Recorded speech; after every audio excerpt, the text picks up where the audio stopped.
एकादशी का व्रत लोग कहते हैं कि कर लिया, जान लिया, पर एकादशी के जो 18 नियम हैं उन नियम में 2 नियम कल बताए थे। तीसरा नियम है कि शिव की आराधना हो, कृष्ण की आराधना हो, भगवत स्मरण हो। दशमी, 11 और द्वादशी, दशमी, एकादशी और द्वादशी। एकादशी का व्रत, दशमी की रात्रि को जो आप भोजन करें वो सात्विक करें। एकादशी के दिन भोजन ना करें, अन्न का भाग ग्रहण ना करें। अन्न का भाग ग्रहण ना करें।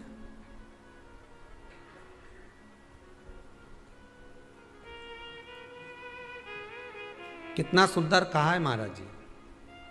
यदि आपके यहां पर गौ माता है, आपके घर में अगर गौ माता विराज रही है,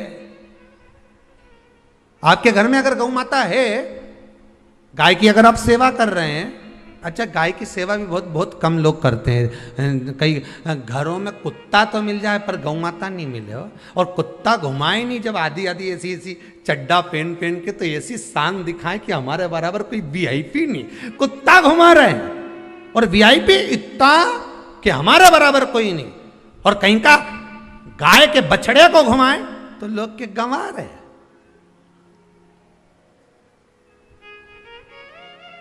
कोई अगर गौ माता को घुमाने के लिए ले जाए, गाय को पकड़कर घुमाने के लिए ले जाए, शहर में गाय के बछड़े को घुमाने के लिए जाए, तो लोग कहते हैं गंवा रहे, और कुत्ता घुमाए तो वीआईपी।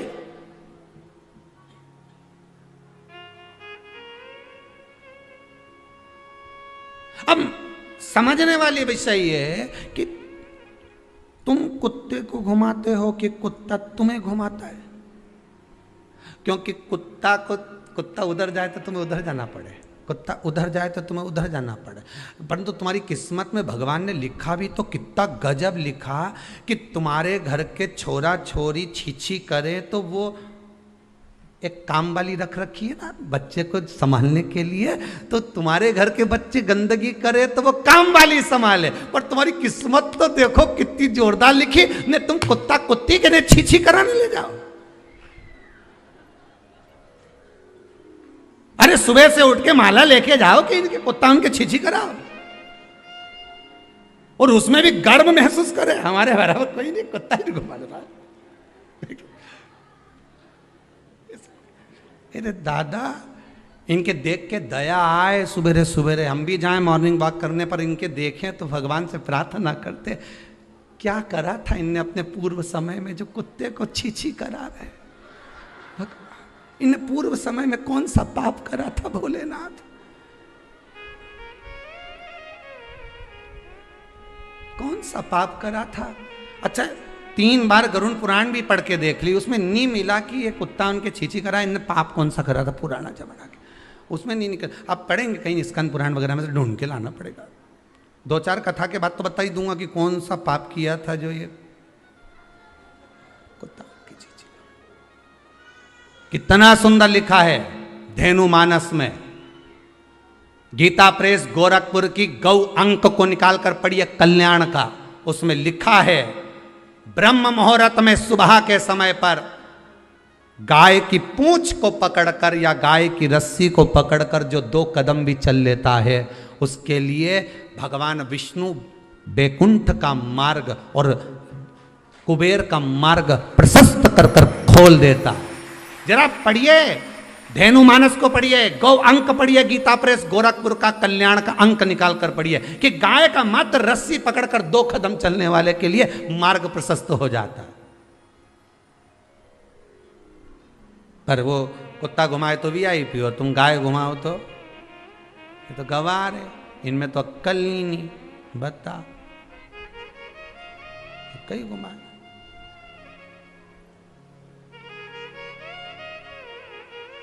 श्रेष्ठता नहीं रही भाई।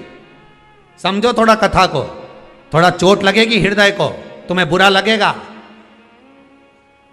थोड़ा सा बुरा तो जरूर लगेगा क्योंकि चोट तो लगेगी तुम्हारे हृदय को, पर संवरना तो पड़ेगा ना। सुधरना तो पड़ेगा, अपने आप को संवारना तो पड़ेगा, सुधारना तो पड़ेगा। आज भले बुरा लग जाए तो, पर थोड़ा सा संवरना पड़ेगा कि हाँ ठीक है, हमसे गलती हो रही है, इसको सुधारा कैसे जाए। तो एक काम करो ना कि कुत्ता को घुमाओ, मना नहीं करेंगे, बरसात में गाय का बछड़ा भी लेकर जाओ, एक गौ माता को भी लेकर जाओ, सवेरे सवेरे मॉर्निंग वॉक में गाय तो घुमाओ, जब लोग देखेंगे क्या गजब है साहब। आप तो गाय को लेके जाओगे ना तो उसी गाय के 10 लोग पाँव नहीं पड़े ना, तो बात जैसे ही सुबह सुबह गाय मिले कौन नहीं पाँव पड़े। गौ माता का दर्शन हो गया, छुएंगे, स्पर्श करेंगे, आनंद करेंगे, भजन करेंगे, थोड़ा सा प्रयास करिएगा। गौशाला में केवल गाय ना रहे, घर घर में गाय होना चाहिए।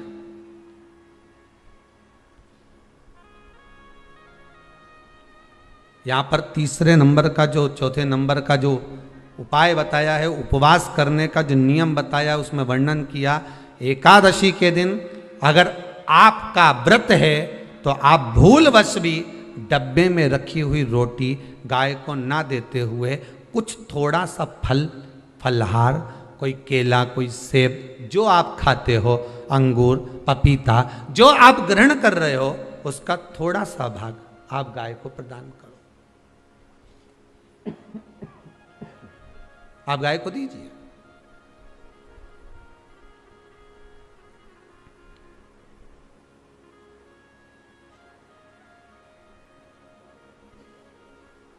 थोड़ा सा भाग आप गौ माता को प्रदान करो, थोड़ा सा।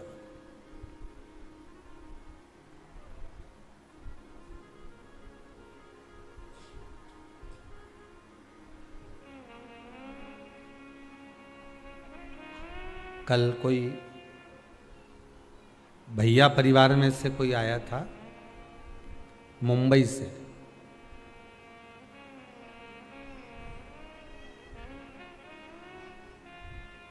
वो लगभग 10 किलो बादाम लाया होगा और 10-1 किलो काजू होगा, और कार्यकर्ताओं ने पूछा ये किसके लिए लेकर आए, गौ माता के लिए। उनने सारी गायों को, सब गौ माता को काजू और बादाम खिलाया होगा, और अपन जो रोटी डब्बा पे सूख जाए, कल्ली पड़ जाए, एकदम जो गल जाए, बेकार हो जाए, वो गाय को दी और ऐसा पुण्य कमा रही, इतना जोरदार पुण्य कमा रही। पति को गरम रोटी, बच्चों को गरम रोटी, बहू को गरम रोटी, सबको गरम। हिंदू धर्म की रीति है सबसे पहली रोटी गाय की। सबसे पहली क्यों बनवाई कि गाय के मुख में जाएगी तो पितर तर जाएंगे, तो सबसे पहले उठकर जाना था, रोटी बनाकर डब्बे को छोड़कर गैस बंद कर पहले गाय को देकर आना था, फिर रोटी देना चाहिए थी। पर रोटी दी कब? जब शाम के 4 बजे गई, दरवाजे पर गाय आ गई, जब तक रोटी फ्रिज पे पड़ी रही, फ्रिज पे से उठ के डब्बे पे पड़ी रही, डब्बे पे से उठ के दरवाजे के पास पड़ी रही, जीने पे थैली में टंगी रही, थैली में से निकली, 4 बजे गाय आई, तब उसको रोटी दी।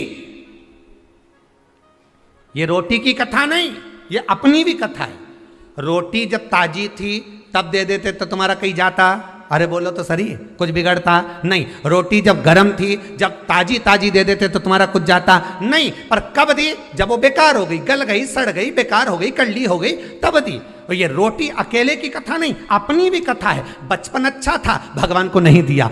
जवानी अच्छी थी, भगवान को नहीं दी। अधेड़ी अच्छी थी, भगवान को नहीं दी। जब रोटी गल गई, थर थर कांपे हाथ, पांव से चला नहीं जाए, आंखों से दिखाई नहीं पड़े, कानों से सुनाई नहीं दे, पूरा सोफा सेट निकल गया।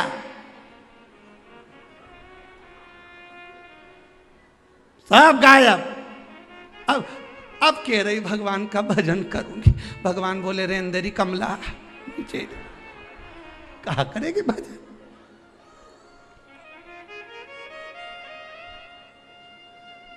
चार बजे रोटी दी है गाय को,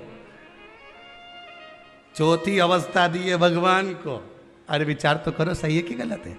रोटी ताजी थी जब दे देते, बचपन अच्छा था तब भगवान को चरणों में लगा देते, जवानी अच्छी थी तब भगवान को दे देते, अधेड़ी अच्छी थी जब भगवान को दे देते। और रोटी गल गई तब गाय को दी, बुढ़ापा आ गया तब भगवान को दिया। अब हमारे ले चल एक बार तो सीहोर ले चल, सीहोर वाला महाराज की कथा सुनी आऊं। तो बहू भी कह रहे अंधे डुकरिया कई रहते।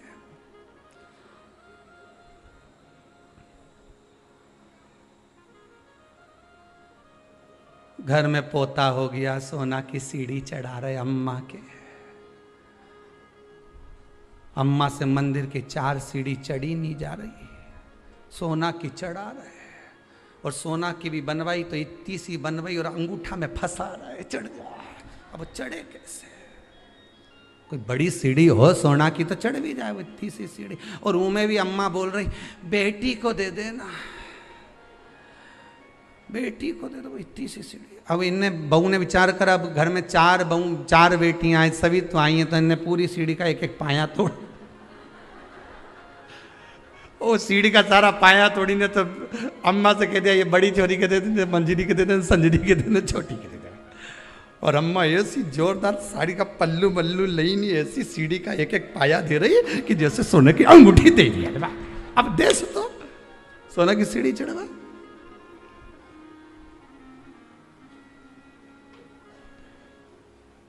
चलो भैया कथा में चले, नहीं तो लोग तो यूं ही कह किसी और वाला महाराज पगला है। चलो क्या करोगे, बचपन जवानी अधेड़ी बेकार, बुढ़ापा दिया किस काम का दिया, अंतिम अवस्था, और वो भी पूरी नहीं दे पाए, वो भी परमात्मा को नहीं दे पाए। अरे महाराज एकादशी का व्रत का महत्तम कराए, थोड़ा सा फल दो, एक केला दो, एक सेब दो, पपीता दो।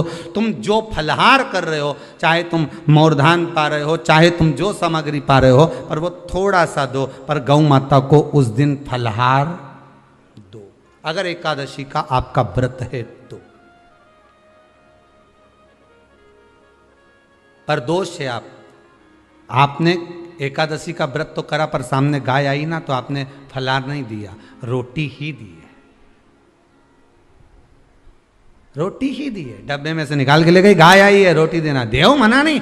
बाकी कहते हैं आप आपके बेटे से कह दो रोटी दिया बेटा जा, पर आप अपने हाथों से, आपका व्रत है तो आप फलाहार आप कर रहे हो, तो फलाहार का ही दान गौ माता को दीजिए।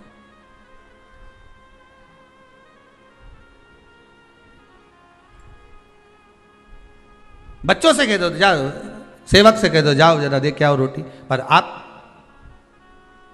फल का दान दीजिए।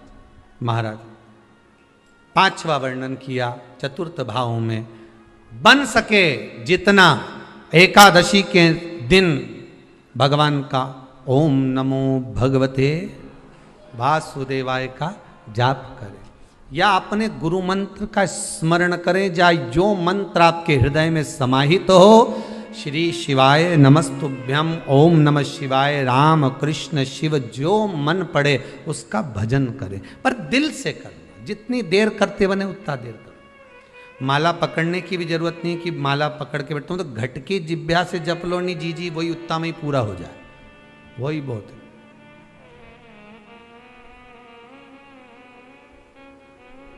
उतना ही बहुत है।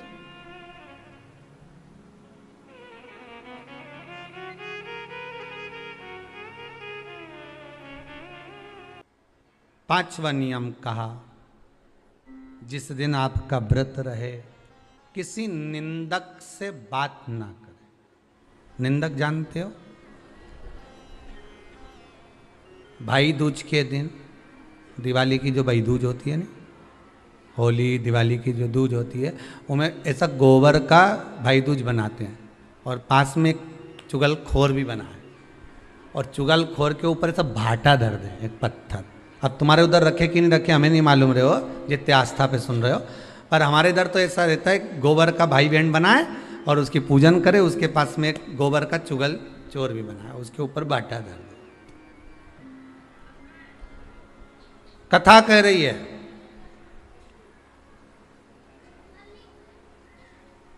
कथा वर्णन कर रही है, निंदक से बात ना करें। मान लो किसी ने आकर आपको निंदा कर भी दी तो तुरंत सूर्य नारायण भगवान का दर्शन करें और 3 बार उनका दर्शन कर कर नेत्र बंद करें, तब जाकर वो निंदा जो अंदर गई है अंदर पवित्रता प्रदान करेगी, तब जाकर एकादशी का व्रत लगेगा। पहले तो प्रयास करो, अगर जो निंदा करने आता है ना तो उसको उस दिन एकादशी वाले दिन दरवाजे पे लिख दो कि चुगल चोट्टा उन अंदर नहीं आए, तुम तो लिख दो। तो इतना लिखने में कोई, तुम दरवाजे पे वैसे भी तो लिखते हो, कुत्ता से सावधान, अंदर कुत्ता है। अब जब तुम इतनी बड़ी बात लिख रहे हो कि अंदर कुत्ता है, तो अंदर जाने वाले को पहले समझना पड़ेगा कि अंदर कितना कुत्ता है। पहले तुमने तो लिख दिया कि अंदर कुत्ता है, तो समझना तो पड़ेगा नहीं कि अंदर है कितना। तो तुम दरवाजे पे लिख दो कि निंदा करने वाला चुगल चोट्टा, आज एकादशी का दिन है, हमारी मम्मी का एकादशी का व्रत है। एक इतना बड़ा कंप्यूटर से निकालो, एकादशी के दिन सेलो टेप लगा के चिपका दो, चुगल चोट्टा होन अंदर नहीं आए, आज हमारा एकादशी का व्रत है।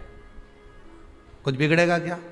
दरवाजा अपना, घर अपना, और जिसके बुरा लगे बाहर जा, बताओ। पर निंदक का अगर मुख देखो तो सूर्य का दर्शन एकादशी के अंतर्गत वर्णन किया। व्रत के नियम 18, उसमें से एक नियम।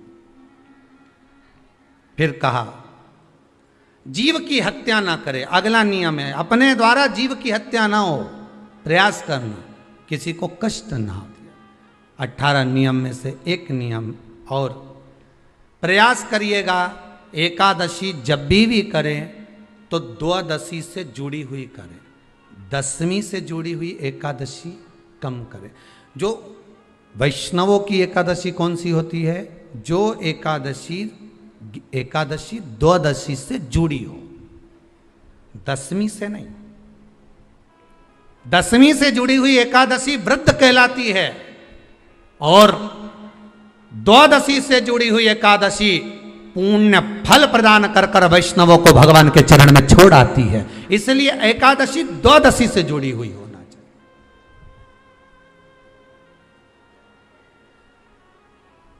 अब कई लोग क्या करते हैं, जो दशमी से जुड़ी हुई एकादशी रहती है ना, उसको करते, पर वैष्णवों की जो एकादशी मान्य है, वैष्णव धर्म की जो एकादशी होती है वो द्वादशी से जुड़ी हुई होती है, वह 12 से जुड़ी हुई होती है, द्वादशी से जुड़ी हुई होना चाहिए महाराज। तो वो वैष्णव जो एकादशी होती है, वैष्णवों की एकादशी होती है, वो द्वादशी से जुड़ी हुई पूर्णता का सुख देने वाली होती है।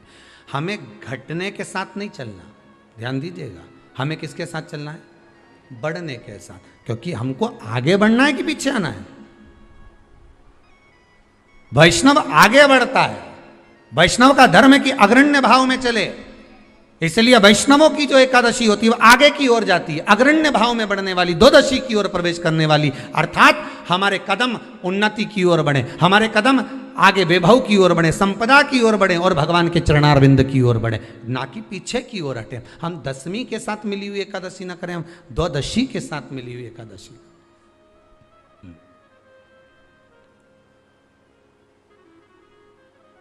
वैष्णव एकादशी। फिर अगला वर्णन किया गया महाराज, शास्त्र कहता है, अगला वर्णन जो किया गया उसमें बताया, प्रयास करें जिस दिन एकादशी हो उस दिन घर में बुआरी झाड़ू आदि जो लगती है वो दूसरा लगा ले। क्यों? उसका वर्णन है, अगर आप बुआरी लगाएंगे, झाड़ू लगाएंगे, पोछा लगाएंगे, तो हो सकता है कोई जीव आपके हाथ के द्वारा मर जाए। अब एक बार ये कथा हमने काशी में कह दी थी, तो एक अम्मा खड़ी हो गई और उन्होंने कहा, महाराज जी हम तो दोनों ही हैं, और मेरी रे एकादशी, तो मैं पोछा किससे लगूं? अब मैंने कहा अम्मा तू तो रहने दे, तू ही लगा ले। अब हम कह दें कि अब एक तो बोल रहे कि हम घर में दो, और आप कह रहे हो कि जिसका व्रत रहे वो पोछा ना, तो मत लगाओ, छोड़ दो, एक दिन कोई जरूरी है, झाड़ू लगा लिया सब पोछा। तो प्रयास करो कि कोई जीव ना मरे, प्रयास करो।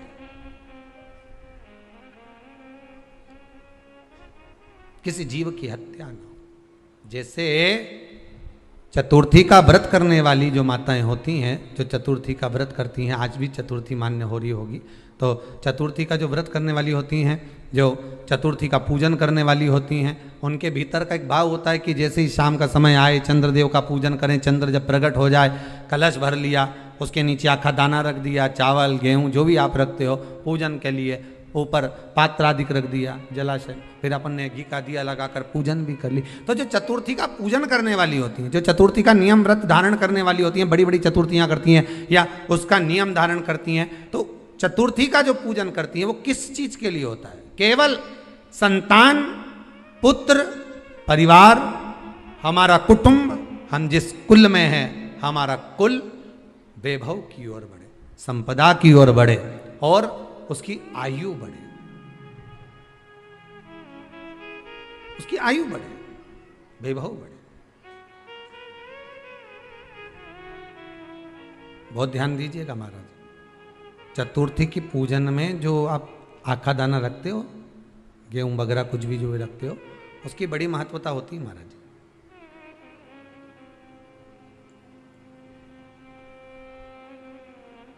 यहां तक कहा गया है, चतुर्थी की कथा तो आप लोग पढ़ते होंगे, जो लोग पढ़ते हैं उनको मालूम होगा। चतुर्थी की कथा में लिखा है, चौथ माता के व्रत में वर्णन किया गया है कि वो आखा दाना जो रखा जाता है, मान लो कोई जरूरी काम होता है तभी आखा दाना को रखा जाता है, संभाल के रखते हैं कि हम इस काम के लिए जा रहे हैं और हमारा ये कार्य सफल होना चाहिए।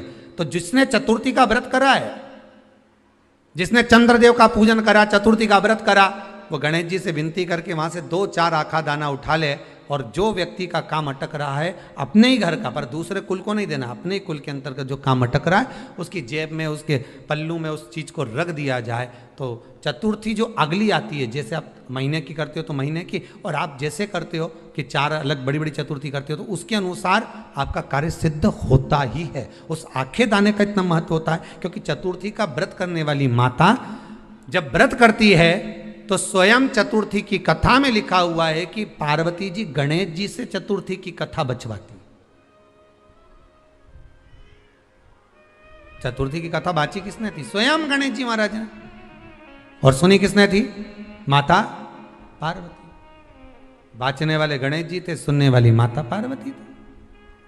तो चतुर्थी की कथा जब होती है तो उसको स्वयं गणेश जी बाच रहे हैं, तो व्रत कौन सुन रही है? माता पार्वती। और आपने जो आखा दाना लिया वो गणेश जी के भाव से लिया, गणेश जी से निवेदन करके, विनय करके, प्रार्थना कर कर उसको प्राप्त किया, आपने उसको लिया।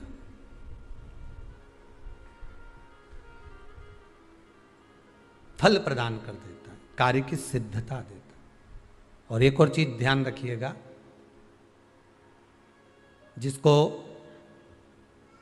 पथरी की बीमारी हो या किडनी लीवर में कोई तकलीफ उत्पन्न हो जाती है, डायलिसिस चल रहा हो या डॉक्टर बोल रहे हो कि चेंज करना पड़ेगा, तो उसके पहले कोई सी भी 4 चतुर्थी, कोई सी भी 4 चतुर्थी, सफेद दुर्वा, जब गणेश शिव महापुराण की कथा बातचीत थी पिछले वर्ष की, शायद हमारे चैनल पर डली होगी, आप जब जाएंगे तो उसमें प्राप्त होगा। तो सफेद दुर्वा, और दुर्वा का भी वर्णन करा था कि दुर्वा कहाँ से उत्पन्न हुई थी, दुबा का भी व्याख्यान वर्णन करा था कि दुबा का महत्व क्या है, इसको अमृत क्यों कहते हैं, उसका भी वर्णन करा गया था कि सारे पेड़ पौधों को काट कर पटक दो वो सूख जाते हैं, पर दुर्वा को भले काट लिया 1 साल बाद वापिस ले जाकर डाल दो और पानी के अंदर दुर्वा हरी हो जाती है, अमृत कहते हैं उसको। तो उसमें सफेद दुर्वा, जिसका किडनी लीवर का प्रॉब्लम होता हो, उसको सफेद दुर्वा बालचंद्र का स्मरण कर कर 7 बार घुमाकर वो सफेद दुर्वा सुबह के समय खाली पेट थोड़ी सी दुर्वा का भाग दांतों से चबा चबा कर उसको निगल लेना चाहिए। पथरी होती है तो 15 से 20 दिन में वो बाहर निकल जाती है, किस मार्ग से निकले, यूरिन आदि के माध्यम से वो बाहर हो जाती है। और अगर किडनी लीवर की प्रॉब्लम होती है, डायलिसिस चल रहा होता है, तो उसमें भी आपको सुख की प्राप्ति होती है। हफ्ते में अगर 2 डायलिसिस हो रहे हैं तो हो सकता है बाबा चाहेगा विश्वनाथ तो 1 कर देगा, धीरे धीरे उसको फिर 4 चतुर्थी कर लीजिए। सफेद दुर्वा का स्मरण। सफेद दुर्वा कहाँ मिलती है?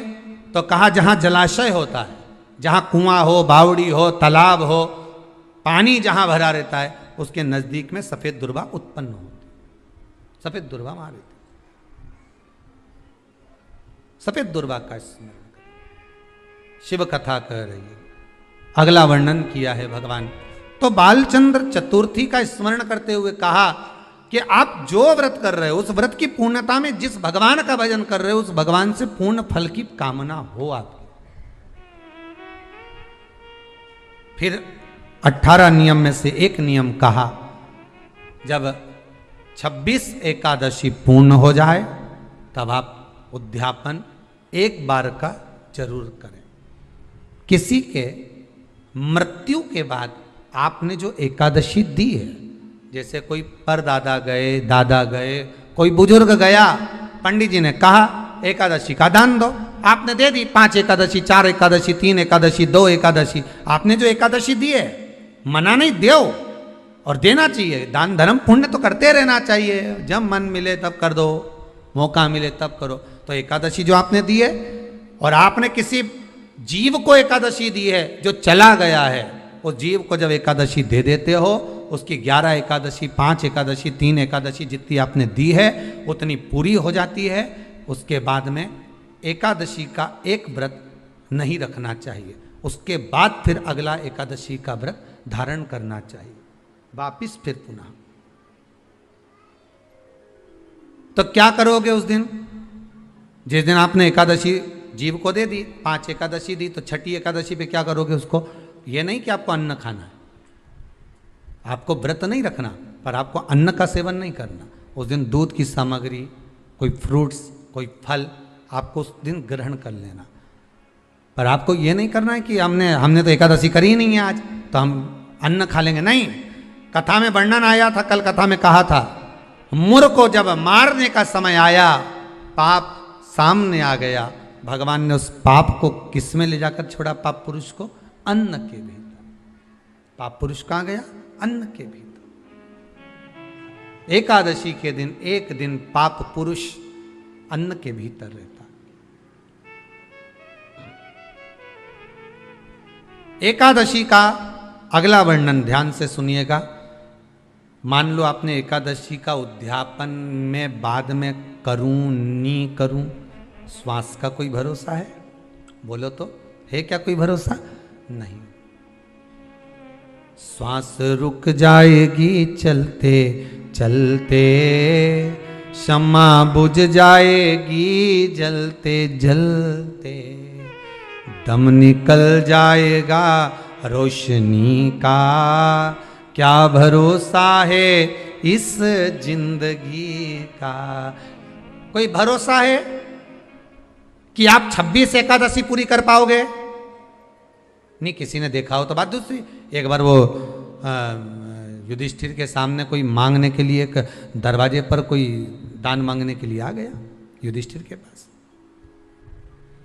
और युधिष्ठिर ने कह दिया, महाराजा युधिष्ठिर बोले कल आकर ले जाना, कल आओ ले जाओ। भीम ने एक ढोल उठाया और बजाना प्रारंभ करा, और साहब बजाया कि सारे लोग इकट्ठे हो गए। सबने पूछा हुआ क्या भीम, कौन सी खुशी की बात है, बात क्या है? तो भीम बोले मेरे भैया ने काल को जीत लिया। काल को जीत लिया मतलब मेरे भैया बोले कि कल आ जाना, हम तुमको दान दे देंगे। मतलब मेरे भैया जानते हैं कि कल तक मरेंगे नहीं, प्राण नहीं छूटेगा, मतलब इन्हें काल को जीता। ये समझ वाली बात है। आप हो, हम हो, कोई भी संसार का मनुष्य काल को नहीं जीता। जन्म मरण परण 3 भगवान के हाथ में है। डॉक्टर ने कह दिया इतनी तारीख तक बच्चा होगा, मालूम पड़े आगे पीछे कभी भी हो जावे, 15 दिन पहले, 8 दिन बाद, 4 दिन पहले, ये तो भगवान क्या कहा, इसको ले जाओ, अंतिम सांसें चल रही है, मर जाएगी कुछ दिन में। मालूम पड़ा घर लिया है, 6 महीना हो गया, 5 बार तो नीचे सुला दिया गोबर लीप के डुकरिया, फिर जिंदा हो गई वापिस। 4 बार तो फोन लगा के पूछ लिया कौन सा पाठ सुना दें कि निपट जाए, बिस्तर पे सड़ गई। भगवान भी कह रहा है मई रखो, शिव पुराण नहीं सुनी, मई रखो। क्या करोगे लाकर? परण पत्रिका देखकर कह दिया दूसरे महीने में ब्याह हो जाएगा। मालूम पड़े बीच में लॉकडाउन फंस गया, 1 साल तो यूं ही निकल गया। अब फिर पंडित जी से कहा, आपने तो कहा था 2 महीने में हो जाएगा। पंडित जी बोले लॉकडाउन भी तो आ गया था, क्या करें।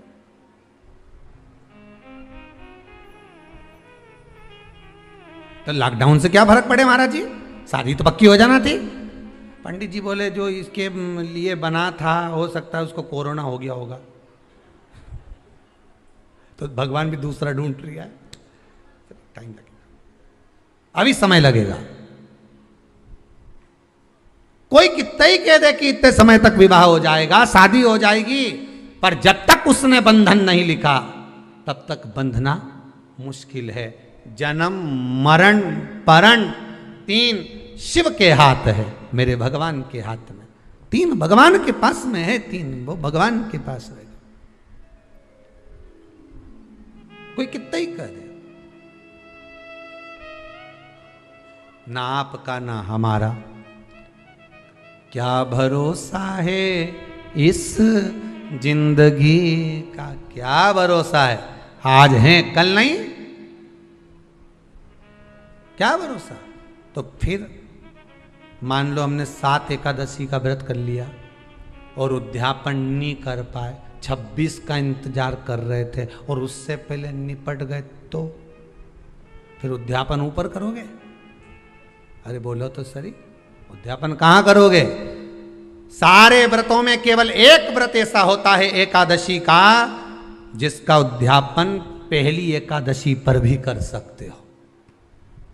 सारे उद्यापन में केवल एक उद्यापन ऐसा होता है, सारे व्रतों में एक व्रत का उद्यापन ऐसा होता है, वो है एकादशी का। ये जरूरी नहीं कि 26 पूरी होगी तभी तुम करोगे, या तो पहली में ही कर लो या फिर 26 पूरी हो तब कर। पर उद्यापन अगर तुमको ऐसा लगे कि हाँ मैं अभी तो जीऊंगी हो, अभी तुम्हारा बाल भी धोला नहीं हुआ, तुमको ऐसा लगे तो अभी तो मैं तो बढ़िया, तो फिर भले मत करो। पर एकादशी का नियम कह रहा है, एकादशी का यहाँ 18 नियम में से एक नियम कह रहा है कि एकादशी का उद्यापन पहली एकादशी पर भी हो सकता है, पहली पर भी कर सकता, फिर तुम्हारा मन पड़े तब।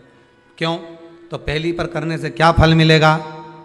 तो एकादशी की नियमावली कहती है, अगर मान लो आपने पहली एकादशी पर भी उद्यापन कर लिया, इसके बाद में जितनी एकादशी करोगे वो सारी तुम्हारे खाते में जुड़ती जाएगी। मतलब बैंक में खाता खोल लो, ठीक है, खाता खोल लिया, अब जितना कमाता जाओगा उसमें डालते जाओ, जितनी कमाई करके लाओगे उसमें जमा करते जाओ। एकादशी एक बार उद्यापन पहले में भी हो गया तो बाकी का पुण्य तुम्हारे खाते में आ जाएगा, उसका पुण्य। एकादशी का उद्यापन बड़े महीने में माघ शुक्ल एकादशी के दिन, माघ का महीना हो, शुक्ल पक्ष की, जम के बोलिए, एकादशी हो, प्रयास करना कि आप उद्यापन करें, भले 5, 10, 11, 12 जितनी एकादशी हो जाए, 26 हो जाए तो ज़्यादा अच्छी है, नहीं तो आप करें तो माघ महीने की शुक्ल पक्ष की एकादशी के दिन आप उद्यापन करें, प्रयासरत करें, प्रयास। बड़े महीने के अंतर्गत जो उद्यापन, हाँ चतुर्मास के अंतर्गत उद्यापन नहीं होता एकादशी का, बहुत ध्यान दीजिएगा हमारा। ये जो सावन भादो कुंवर कार्तिक जो 4 महीना होते हैं भगवान के शयन करने के, इसके अंतर्गत एकादशी का उद्यापन नहीं होता, और इसके अंतर्गत उद्यापन करना भी नहीं चाहिए एकादशी हमारा। एकादशी का उद्यापन माघ महीने की शुक्ल पक्ष की एकादशी के दिन आप बहुत प्रेम से आनंद के साथ करिए महाराज। परंतु एकादशी के उद्यापन में सबसे ज़्यादा अगर कुछ जरूरी होता है तो 24 तरह का नैवेद्य जरूरी होता है। कितने तरह का? 24 तरह का नैवेद्य। अब आप कहोगे गुरुजी उद्यापन हम कर रहे हैं एकादशी का, तो उसमें तो फलहार का हमें नैवेद्य बनाना चाहिए। तो फिर ये पुराण के अंतर्गत स्कंद पुराण में ये चीज़ लिखी है कि एकादशी का जब उद्यापन करते हैं तो 24 तरह का नैवेद्य बनाकर सिद्ध करते हैं। 24 तरह का नैवेद्य जान रख लेना, हलवा बना लो, खीर बना लो, पूड़ी बना लो, सब्जी बना लो, पकोड़ा बना लो, भजिया बना लो, ऐसे 24 तरह का नैवेद्य अलग अलग चाहिए। पर लोग क्या करते हैं, खोपरा पाक बनवा लेते हैं 1-2 किलो और 24 जगह रख देते हैं। स्वीकृत नहीं है। 24 तरह का नैवेद्य रखा जाता। महाराज एकादशी के दिन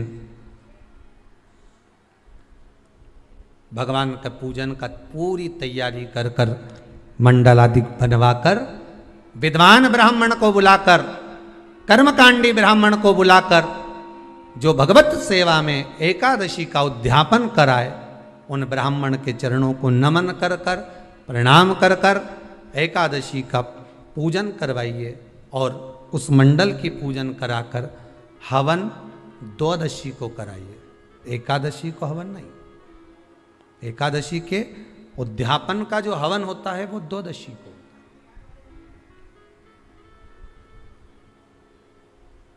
एकादशी का उद्यापन द्वादशी को बड़े प्रेम से आप खूब आनंद से हवन पूजन कराओ। पूजन कराने के बाद, हवन कराने के बाद 26 जोड़े ब्राह्मण ब्राह्मणी के बुलाकर भोजन कराकर उनको भाव से जो आप समर्पित कर सकते हो, जितनी आपकी सामर्थ्यता हो, उस सामर्थ्यता के अनुसार आप दान धर्म पुण्य करो, आप उन्हें प्रदान करो।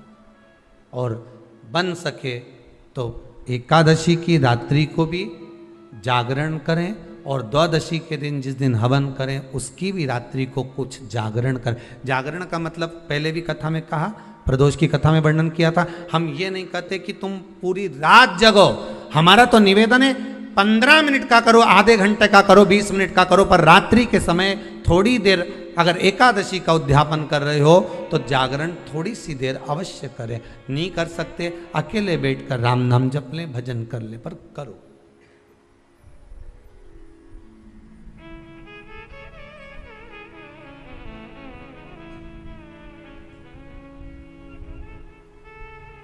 भगवान का भजन करो, किसी भी रूप में करो।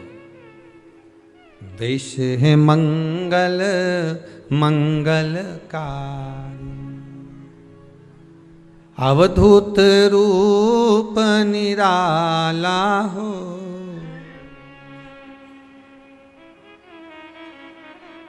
मेरा प्यारा डमरू वाला हो।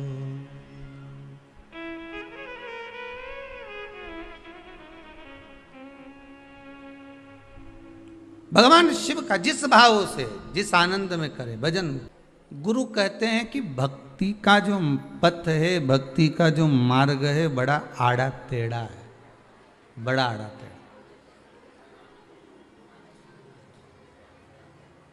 और भक्ति का मार्ग जो आड़ा टेढ़ा है ना, इस पे थोड़ा कष्ट तो होगा, मना नहीं है, पर सीधा रास्ता जो एकदम, दोनों में बहुत अंतर है। जरा बहुत ध्यान से सुनिएगा कथा। व्रत की कथा चल रही है, व्रत शिव महापुराण की कथा। और इस कथा को अगर आप समझ गए तो जीवन सार्थक हो गया आपका। बहुत सावधानी से सुनिएगा। भक्ति का पथ आड़ा टेढ़ा, भक्ति का मार्ग थोड़ा सा उबड़ खाबड़, उसमें खड्डे ज्यादा हैं। और पाप का जो मार्ग है ना, बेकार जो मार्ग है ना, एकदम हाईवे क्लीन, सीधे इंदौर से चले भोपाल 2 घंटा 2.5 घंटा में टच। अच्छा,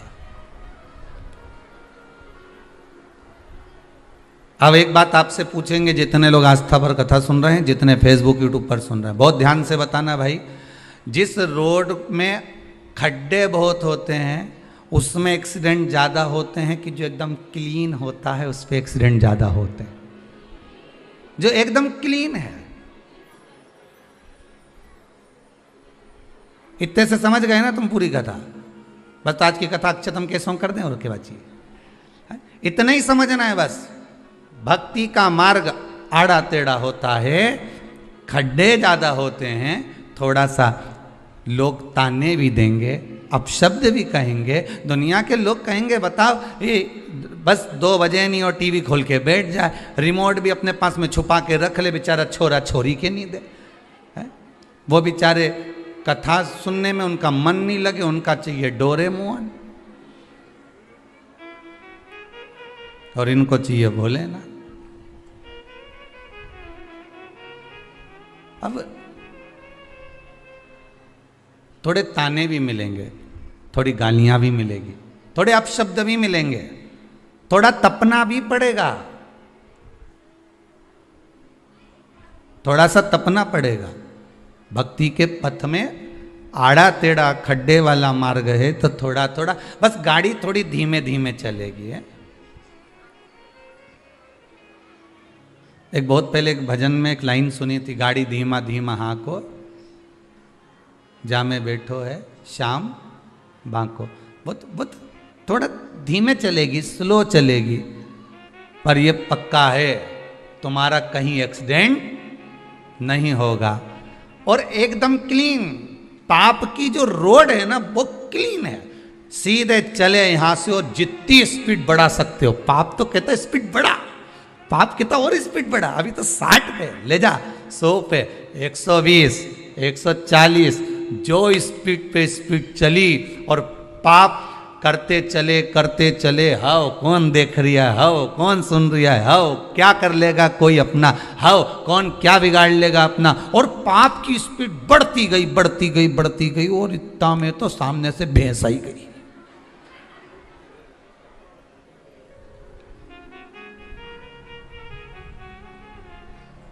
स्पीड इतनी तेज थी और सामने से जो भैंस दिखी, अब गाड़ी कहां टर्न करेगा, इधर से दूसरी आ रही और इधर पीछे दूसरी और इधर डिवाइडर, और कहाँ चढ़े। तो इन्हें कहा तो गए बस।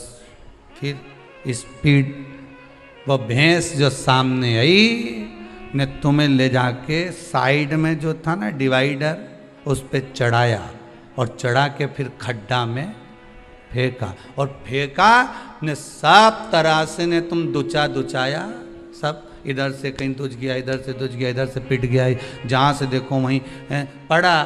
कोई उठाने वाला मिला?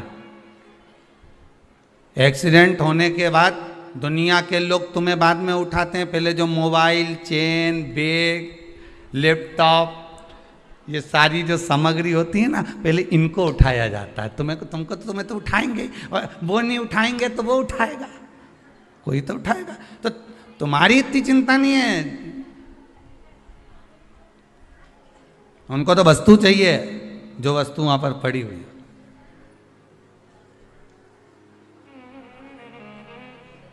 तुम्हारे लिए तो फोन लगा दिया जाता है 108 पे, कितना 108। सारी दुनिया वालों को भी मालूम है कि 108 बार जपोगे तो ही में आएगा, नहीं तो नहीं आने वाला।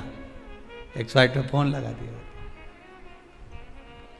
अब तुम अंदाजा लगा लो, पाप की स्पीड बहुत तेज थी, सामने एक भैंस आ गई। भैंस मतलब समझ गए कि समझाएं? अजामिल की कथा चल रही है, पहले उबड़ खाबड़ वाले रास्ते पे जा रहा था, मित्र ने कहा इस स्पीड वाले रास्ते पर चल, और सामने भैंस आ गई। भैंस मतलब एक वेश्या का मुख देख लिया, जो देखा तो उस पे आसक्त हो गया, गाड़ी डिवाइडर पे चढ़ गई,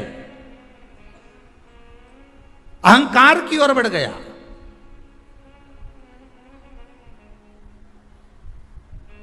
अब भैंस तो अपने रास्ते से जा ही रही थी ना,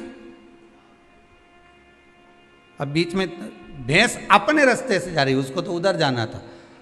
वेश्या ने एक बार भी अजामिल को नहीं देखा था, एक बार भी, पर जो गाड़ी चढ़ाई नहीं तो उनके तो ध्यान में रहे नहीं कि सामने भैंस है, इनके तो ध्यान में था। अजामिल को मालूम था कि सामने बड़ी सुंदर स्त्री बैठी है, बहुत सुंदर है, और केश झड़ा रही है और सुंदर श्रृंगार करी हुई है, बस इसको तो वो भैंस पे देख के एक्सीडेंट हो गया। और अजामिल का जो एक्सीडेंट हुआ तो इन्हें तो बस जाके खड्डा में गिर गया। मतलब आखिरी में क्या हुआ तो कि मैं तो इससे शादी करूंगा चाहे कुछ भी हो जाए। गांव के लोगों ने समझाया तो इतना मंदिर जाता था, पूजन करता था, भगवान शंकर के जल चढ़ाता था, श्रीमन नारायण करता था, हरिहर करता था, सारी दुनिया का राम राम कृष्ण कृष्ण करता था, भगवत भजन करता था। अब ये कहाँ खड्डे में गिर गया? तो क्या कुछ भी हो जाए खड्डे में पड़ा है। तो दुनिया के लोगों ने भी सोच लिया, अच्छा है लैपटॉप ले चलो, मोबाइल ले चलो, इसका जो चेन अंगूठी सब ले चलो। तो खड्डे में पड़ा हुआ व्यक्ति जब देखता है ना दुनिया का लोग, तो सब अपना अपना संबंध तोड़ देते हैं। फिर हाँ पड़ा है तो पड़े रहने दे, अब कई कर, अपन तो अपना लैपटॉप लो नहीं बढ़ो, अपन तो मोबाइल लो नहीं बढ़े। और पड़ा, अब पड़ा पड़ा पड़ा, आखिरी में कोई उठाया, वही वैश्या उस अजामिल को मिल गई। भागवत जी की कथा में लिखा है, हो आपने भी 50 बार श्रवण करा होगा। और वो बस तरीका थोड़ा सा चेंज है। आपने सुना होगा जिस तरीके से हम तो आपको एक उबड़ खाबड़ रास्ता और एक हाईवे, ये दो रास्ते को समझाना है। अब आप कौन से रास्ते पे जाते हो वो आपकी मर्जी है।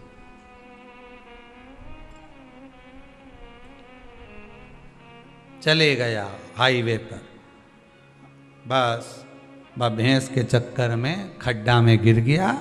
खड्डा में गिरा, शादी कर ली वैश्या से, और विवाह करने के बाद उसके साथ रहने लगा। देखिए रहते रहते रहते रहते बच्चे भी हो गए। बच्चे होने के बाद में कहीं अब पूर्व की रोड याद आ रही है। अच्छा खासा जाता था, भले वो थोड़ा दचका का रास्ता था, भले वो उबड़ खाबड़ रास्ता था। अब याद आ रही है कि मैं पहले भजन करता था, मंदिर जाता था, देवालय जाता था, कितना भगवान की भक्ति में डूबा रहता था, कितना अलमस्त रहता था। पर काई की जिंदगी हो गई मेरी, 2 साल 2.5 साल 5 साल 4 साल 6 साल में नरक हो गया मेरा जीवन। तो उसको याद आ रही है कि पूर्व का जो मेरा समय निकला, 1 साल 1.5 साल 2 साल, जो पूर्व के 10 साल 15 साल जो पूर्व के निकले वो नंबर 1 निकले, और अभी का जो समय निकल रहा है वो तो समझ लो कि पहले उबड़ खाड़े बड़ से जाते थे, धीरे धीरे जाते थे, उन्नति की सीढ़ी पर धीरे धीरे चढ़ते थे तो आनंद आता था। आज के व्यक्ति को तो तुरंत चाहिए, नहीं महाराज जी कुछ बूटी बता दे और यहीं कहीं से सोने का हंडा निकल जाए।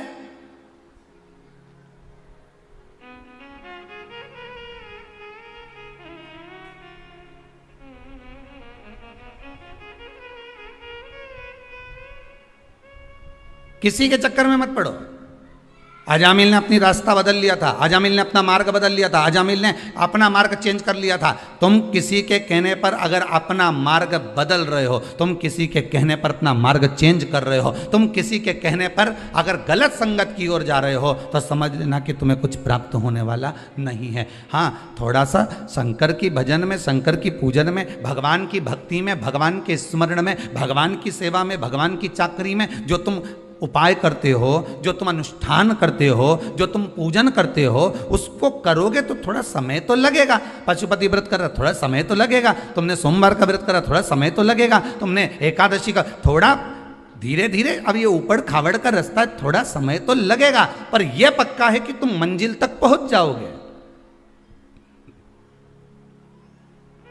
पर आज के जमाने में तो लोगों को तुरंत चाहिए, तुरंत।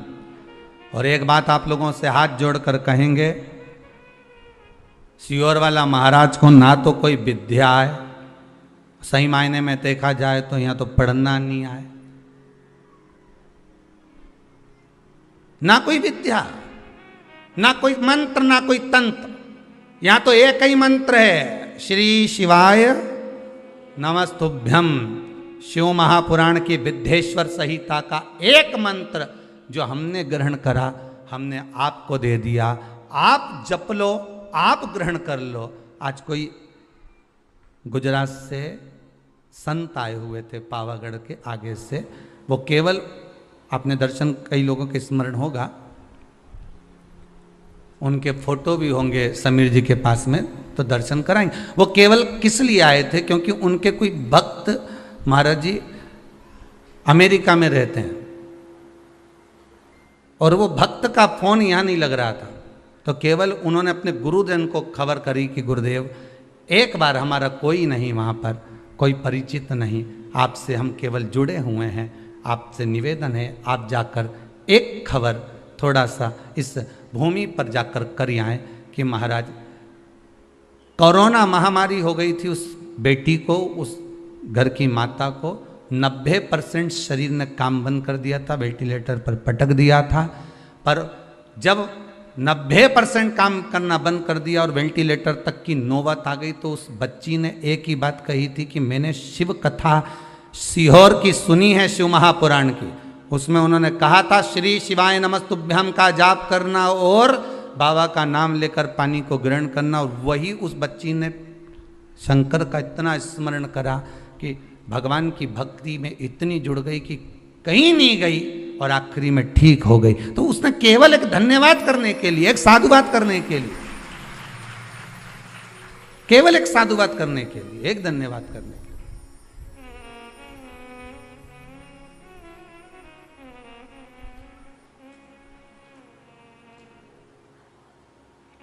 केवल एक निवेदन। जब से शिव कथा सुन रहे हैं तब से बाबा की कृपा तो बहुत है साहब। और आप भले कहें चाहे ना कहें, पर मेरा हृदय कहता है, मेरा चित्तवृत्ति, मेरा मन कहता है, मेरे शंभू का हृदय कहता है कि जितने भी इस भारत की भूमि पर, क्या देश में क्या विदेश में बैठकर जो शंकर की कथा को पिछले लॉकडाउन से लेकर इस लॉकडाउन तक श्रवण कर रहे हैं, लॉकडाउन के बाद भी श्रवण कर रहे हैं, बाबा ने आपको कुछ ना कुछ तो इतने समय में कोई ना कोई काम तो आपका करा ही होगा, जो आपने सोचा नहीं होगा। वो बाबा ने दिया तो जरूर होगा, वो देने में देरी नहीं करता। बस पथ थोड़ा सा कठिन है, मार्ग थोड़ा सा कड़क है, थोड़ा पथ कठिन है, मार्ग थोड़ा कठिन है।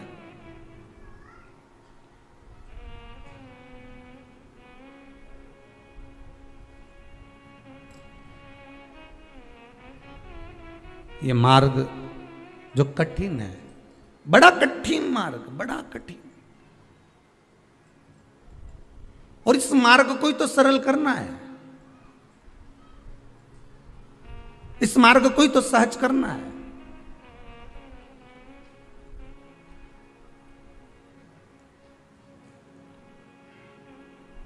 सरल मार्ग की ओर बढ़ना है, सहजता की ओर बढ़ना, पर पथ नहीं छोड़ना, मार्ग नहीं छोड़ना, हाईवे पर नहीं जाना, स्पीड नहीं बढ़ाना।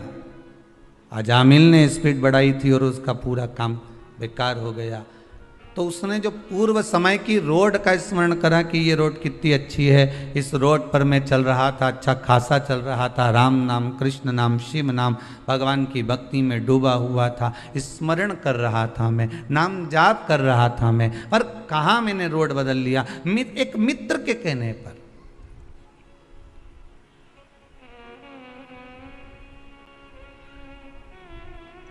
एक कौवे की एक हंस से दोस्ती हो गई,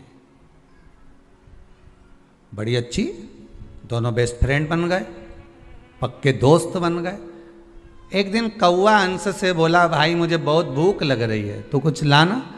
अब हंस गया तो मोती उठा कर ले आया, क्योंकि हंस तो मोती चुगता था। ले आओ, ये मोती ले आओ। कौवे ने जैसे ही अपनी चोंच में मोती को लिया तो कौवे की चोंच ही टूट गई। कौवा पूछा, तू खाता कैसे होगा रे इसको, मोती कैसे चुगता होगा? हंस बोला, सीधी सी बात है, लाओ। हंस ने मोती लिया, मुख में लिया, पेट में डाला। ओह, कौवा बोला, हम तो नहीं खा सकते दादा, हमारे बस की बात नहीं है। इस शिव महापुराण रूपी मोती को चुगना कौओं के बस की बात नहीं है। बहुत सारे कौवे हैं अभी भी जो नहीं चुग पा रहे।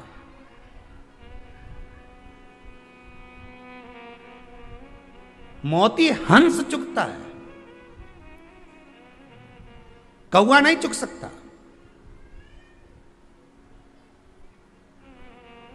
आप उसी की शादी में जाएंगे जिससे आपका हृदय लगा होगा। बोलो सही है कि गलत है? सगे देवर के यहां भी शादी होगी, जेठ के यहां भी शादी होगी, रिश्तेदार के यहां भी शादी होगी तो नहीं जाओगे, क्योंकि उनसे अच्छा संबंध नहीं होगा, प्रेम नहीं होगा। तो सगी बहन के यहां ससुराल में नहीं जाओगे, सग्गों के यहां।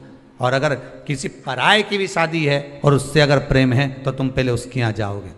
शंकर की कथा में 2 बजे से 5 बजे तक आस्था चैनल के सामने फेसबुक, यूट्यूब पर जो कथा सुन रहे हो, बस तुम और वो शादी में जाने वाला एक बराबर है। तुम्हारा संबंध शंकर से है, इसलिए तुम कथा सुनते हो। जिसका संबंध ही नहीं होगा तो वो कथा में कहां से चले जाएगा? उसका मन कथा में कहां से पहुंच जाएगा? उसकी चित्तवृत्ति कथा में कहां से चली जाएगी? क्योंकि वो कथा में जुड़े, उससे उसका संबंध है ही नहीं, वो जुड़ ही नहीं पाता, पहुंच ही नहीं पाता। ये चित्त, ये मन, ये हृदय जब हमारा जा रहा है भगवान की कथा में, भगवान के चरणारविंद में, तो ये विश्वास मानकर चलना कि तुम्हारी चित्तवृत्ति भगवान में क्यों जा रही है, क्योंकि भगवान आपका। ये चित्तवृत्ति आप मानकर चलिए कि भगवान आपका स्नेह, भगवान आपको चाहता है कि ये मेरे सत्संग में जुड़े, मेरे स्मरण में जुड़े, मेरे भजन में जुड़े।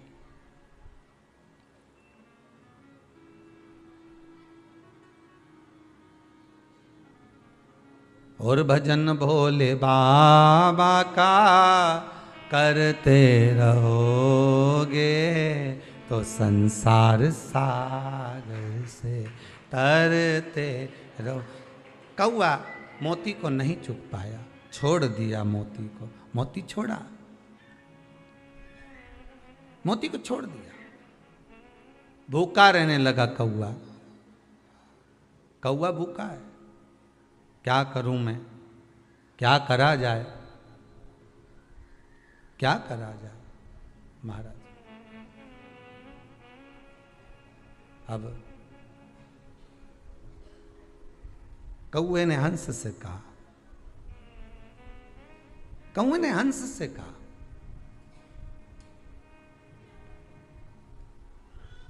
ए हंस, अभी तक आप यहां थे, अभी तक आप यहां थे, अब एक काम करिए। कौआ कहता है हंस, अब आप हमारे यहां चलिए, वहां पर मेहमानी करेंगे। वहां चलो हमारे पास में, वहां चलो हमारे साथ में।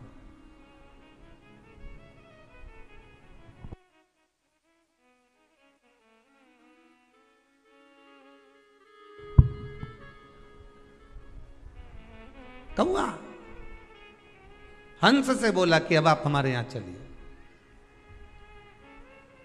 और जब आप हमारे यहां चलेंगे, जब आप हमारे यहां पहुंचेंगे, तो हम आपकी खातिर करेंगे, हम आपका आदर करेंगे, हम आपका सम्मान करेंगे, हम आपका सत्कार करेंगे। चलो हमारे साथ, ठीक है। अब हंस चला कौए के साथ। कौआ कहां रहता था? शमशान में। बड़ के पेड़ पे बैठ गया, बट वृक्ष के ऊपर। अब जैसे ही बट वृक्ष के ऊपर बैठा, और इतने में हंस बोला मुझे भूख लग रही है। कौआ गया अब भी लाता हूं, मांस पड़ा हुआ था, कौए ने उठाया, ला कर दिया। हंस बोला मैं नहीं खा सकता ये, दादा तू ही खा, मेरे बस का नहीं है। दोनों बात कर रहे थे, नीचे एक राजकुमार बैठा हुआ था, उसके ऊपर कौए की चोंच से वो मांस नीचे गिर गया। राजकुमार को क्रोध आ गया, बहुत तेज क्रोध राजकुमार को आया। राजकुमार ने उठाया अपना धनुष और बाण और तुरंत निशाना साधा।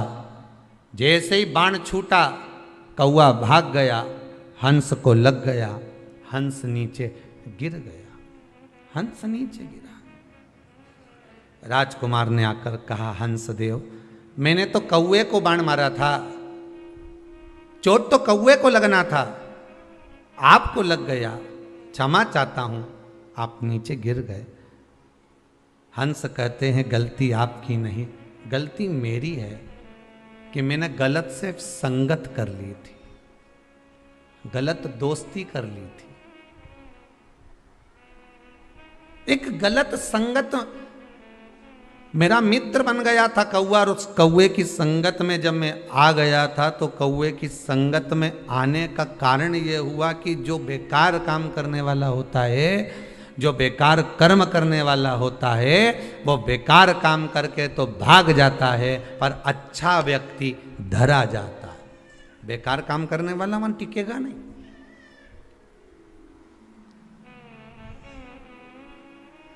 जिसके मन में पाप होगा, छल होगा, कपट होगा, वो नहीं टिकेगा। कपट कर कर भग गया, चला गया।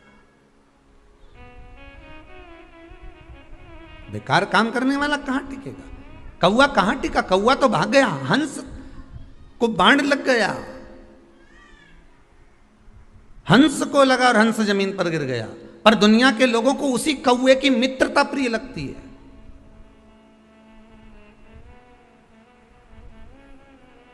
दुनिया के लोगों को वही कौवा प्रिय लगता है। हो इसकी मित्रता श्रेष्ठ है, पर नहीं।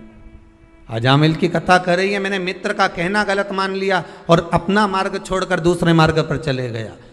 हमेशा याद रखना, मित्र बनाओ मना नहीं है, एक की जगह 10 बनाओ मना नहीं, और 10 की जगह 1 बनाओ मना नहीं है। पर निवेदन केवल इतना सा है, मित्र वो बनाना जो आपको आपका हित का मार्ग प्रशस्त कर दे। अहंकार अगर आपके जीवन में आए तो मित्र खड़ा होकर कह दे, क्यों रे इतना कड़ क्यों रहा है, अहंकार का कितना गुणगान क्यों कर रहा है। मित्र वो बनाना, अगर आप गलत मार्ग पर जा रहे हो तो पकड़ कर लाकर तुरंत खड़ा कर दे। आप गलत मार्ग पर जा रहे हो तो आपके माता पिता के पास जाकर खड़ा हो जाए कि आपका बेटा गलत मार्ग पर जा रहा है, गलत व्यसन में पड़ रहा है, गलत जगह पर जाकर बैठ रहा है। मित्र वो होना चाहिए जो आपकी गलतियों को बार बार छांटता रहे।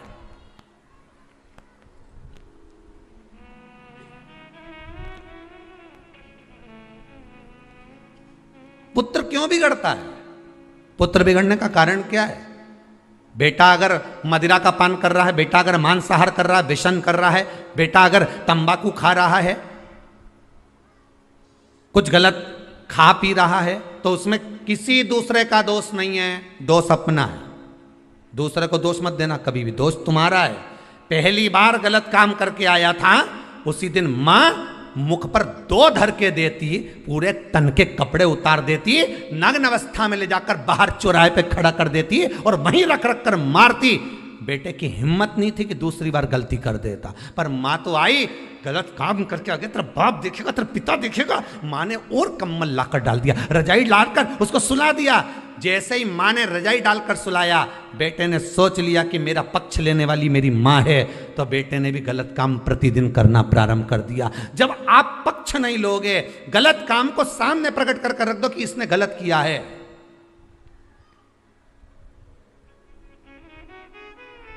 गलत काम को सामने लाकर रख दीजिए कि इसने गलत करा, इसने झूठ बोला, इसने प्रपंच करा, इसने छल करा, इसने ऐसा करा। आप सुधार सकते हो, मौका है आपको सुधारने का कि हाँ इसने गलत करा है तो अपन को सुधारना है। पर दुनिया के लोगों की आदत होती है कि उस पर रजाई डालने की, पर्दा डालने की, छुपाने की, और छुपा लो, और छुपा, और छुपा। छुपाते छुपाते एक दिन ऐसा आता है कि उसको सुधारने वाला, संवारने वाला कोई नहीं मिल पाता, और एक दिन वो गटर में पड़ा हुआ ना जाने किस तरह से प्राणों को त्याग देता है कि मां को भी रोना पड़ता है, परिवार को भी रोना पड़ता है, मित्र भी रोते हैं। अच्छी जगह ले जाकर बिठाने का प्रयास करना। एक भंवरे ने गोबर के कीड़े को ले जाकर फूल पर बिठा दिया, फूल में से चला चला तो माला में पहुंच गया, माला में से चला चला तो भगवान के गले में पहुंच गया, गले में से निकला तो विसर्जन के लिए गंगा के जल में पहुंच गया। उस गोबर के कीड़े ने अपने मित्र भंवरे को धन्यवाद दिया कि तूने मुझे गोबर में से निकालकर गंगा के जल तक पहुंचा दिया। मित्रता वो होना चाहिए कि गलत संगत से निकालकर तुम्हें अच्छी संगत तक ले जाए। नहीं तो मालूम पड़े अच्छी संगत से ले जाकर, अरे कहाँ कथा में लगा रहता है, तुम्हारे पास और कोई काम नहीं है क्या? दिन भर 2 बजे से 5 बजे तक कथा, वो सियोर वाला महाराज भी फ्री ने, तुम भी फ्री। तो जो ऐसी बात करे नहीं तो उससे पूछ लेना, क्या मेरे से क्या गाड़ी चलवाना तेरे को, कि तेरी दुकान चलवाना है? तो क्यों चिड़ेवा सियोर वाला महाराज से और मुझसे? दिक्कत क्या ये बता। तू तो बोल दे कि 2 बजे से 5 बजे तक मेरे को ये काम करना, बोलो घट्टी चलाऊं कि सूपड़ा लेके न सब फटकूं, तुम तो बोल दो। दिक्कत क्या है ये बताओ। तुम तो पूछो, जो बोले नहीं तुमसे बार बार बोले, बताओ इनके पास तो कोई काम नहीं, ने 2 बजी नहीं ने कथा चालू, इनके पास कोई काम नहीं, बस मोबाइल उठाया नहीं और इन्हें कथा देखना चालू करी। तो बताओ नहीं कई करूं मैं? बोलो तो कहीं माथा भड़कू दीवार से? नहीं तुम तो बोली तो। और कथा में नहीं लगूं, और अगर फालतू की बात करूं, मैं होटला पे बैठ के 2-4 के साथ बैठी ना, और फिर बात चालू कर दूं, तो यूं के बताओ बहू की बुराई कर रही होगी, दिन भर बाहर बैठी रहे, दिन भर पड़ोसन के साथ बैठी रहे, बताओ काय की अम्मा हमारी, दिन भर बुराई, दिन भर कोस है। तो इससे तो अच्छा है कि 2 बजे से 5 बजे तक कथा सुन। और 2 से 5 की कथा के चक्कर में पड़ोसन भी नहीं आए, उसको मालूम है कथा में बिठा देगी, 5 बजे तक चाय भी नहीं पिलाएगी, तो वो भी नहीं आया। उसने कहा, और 5 बजे के बाद उसके घर पे वैसे ही पूरा परिवार आ जाए तो वो निकलना पसंद नहीं करे। अभी भगवान ने कितनी अच्छी तुम्हारी दिनचर्या कर दी, सुबह से उठो, काम काज करो, 12-1 बजे तक बढ़िया काम काज करके भोजन करके बर्तन सब धो धुआ के नोंदा करके, और जैसे ही सोने का समय आए ना 15-20 मिनट ने जो टिकिया इतना में तो 2 बजे तुरंत वही चाय बनाई, थोड़ी सी पी पौना 2 बजे, और चाय वहाँ पी के सबके दे दुआ के, और बढ़िया अपने बढ़िया प्रेम से जहाँ बैठती रोज सोफा पे, पलंग पे, जहाँ भी बैठे, गादी पे, चद्दर पे, जहाँ बैठे वहाँ आराम से टिक टुका के बैठ के, और रिमोट लेके ने एसी चालू करे ने किसी के जैसे गोली मारी रही हो तुरंत। और जो चालू करे फिर, और कथा चालू, और कथा चालू में भी वो देखती रही, तो मूछ वाला बाबा ही चल रहा है, तो फिर अभी जब तक के फिर घूम आऊँ तो एक बार घूम फिर के ना घर का उधर बाहर का दरवाजा लगा के फिर बैठी, और फिर जाके जब कथा चालू हुई तब ऐसा मन करे सो तो कथा चली 5 बजे तक चले, इसके बाद बाकी का काम करे।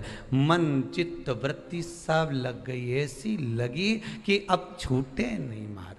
अब तो जो लगन लगी है, एक बार उससे लग गई तो अब छूटना नहीं चाहिए साहब। अब तुम शंकर के हो गए, शंकर तुम्हारा हो गया, अब क्या सोचना, क्या विचार करना उसका।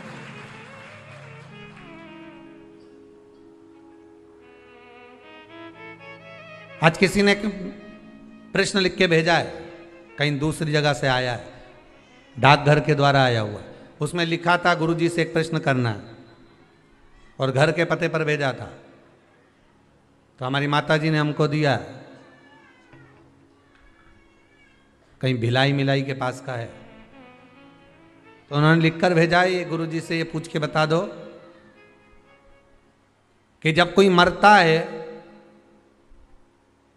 तो मरे हुए व्यक्ति को, उस मुर्दे को लेकर जाते हैं, तो जितने लोग मुर्दे को उठाकर ले जाते हैं,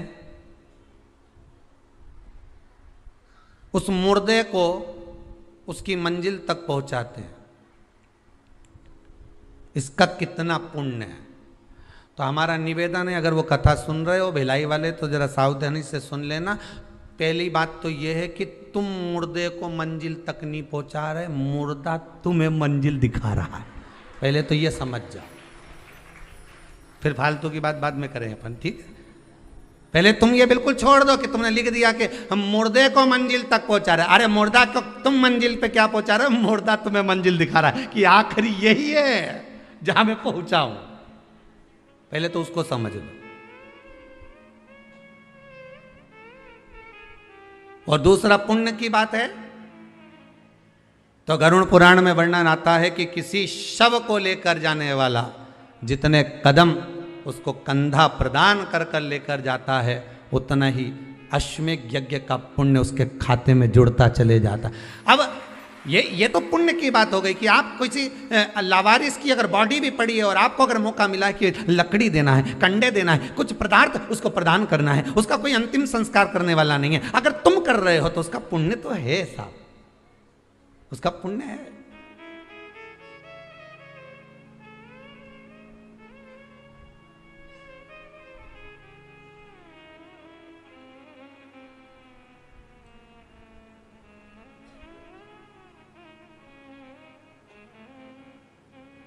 एक मेडिकल वाले के पास में एक फूल की दुकान थी,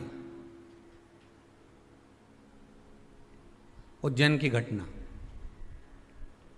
गोला मंडी महेश्वरी धर्मशाला में कथा थी, लगभग 20-22 वर्ष पहले की बात होगी। एक फूल वाले के पास एक मेडिकल वाले की दुकान,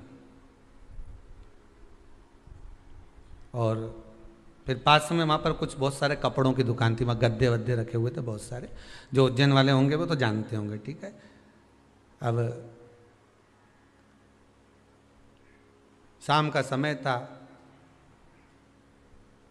उस समय हम भी घूमने के लिए निकले हुए थे, तो वहाँ क्या देखा कि एक फूल की माला लेने वाला खड़ा हुआ था साइकिल से, और वो माला ले रहा था और कहा हमें पूजन के लिए माला चाहिए। और मेडिकल पे कोई एक फ्रॉक पहने हुए एक लड़की बच्ची खड़ी हुई थी, बाल पूरे बिखरे हुए थे उसके, और आंख में उसको थोड़ा सा कुछ अश्रु भरा हुआ था।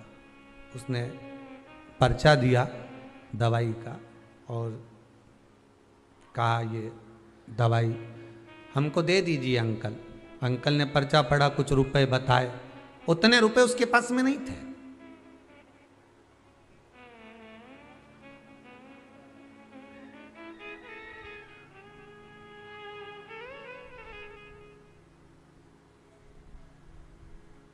उतना रुपया उनके पास नहीं था। फूल की जो माला ले रहा था, उसने उस बच्ची, बिल्कुल पास में दुकान, उसने उस बच्ची का, मेडिकल वाले का शब्द सुना तो उस साइकिल को रख कर माला वहीं पर छोड़ दी और उसने जेब में से निकाल कर उस बच्ची की मेडिकल में जो दवाई में पैसा कम पड़ रहा था वो दे दिया। फूल वाले ने कहा सर आप ये माला नहीं लेंगे भगवान को चढ़ाने की, तुमने उसको पैसे दे दिए। तो कहा बस आज माला मेरे महंकाल को चढ़ गई, वो इधर से चढ़ी चाहे इधर से चढ़ी पर चढ़ गई। पुण्य कैसे भी करना है, ये जरूरी नहीं, फिर निवेदन करूंगा, ये जरूरी नहीं है कि आप फूल बंगला बनाओगे तब भगवान प्रसन्न होगा। आप दिल को बंगला बना लो, मेरा भगवान प्रसन्न हो जाएगा। मन को तो बना कर देखो, मन बना ही नहीं पा रहा।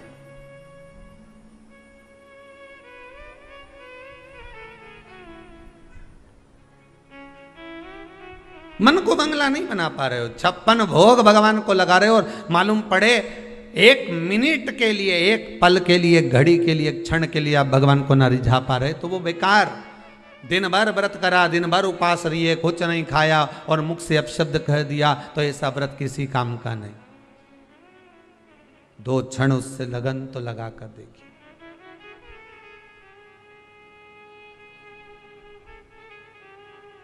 दो क्षण उसको अपना बनाकर तो देखिए।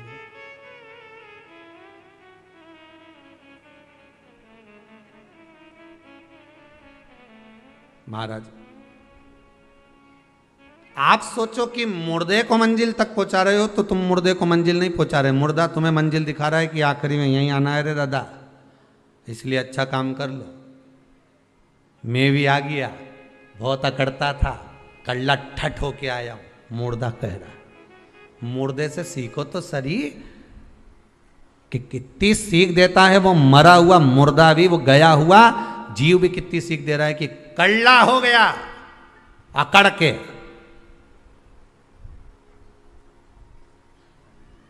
मुर्दा भी कह रहा है कि नम्रता रखोगे तो लोग तुम्हें जिंदा समझेंगे, अकड़ोगे तो सोचेंगे मर गया। अकड़ोगे तो सोचेंगे मर गया।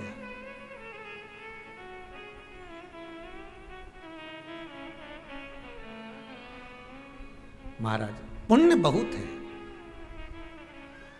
अपार पुण्य, अपार अपार पुण्य, पुण्य की कोई कमी नहीं।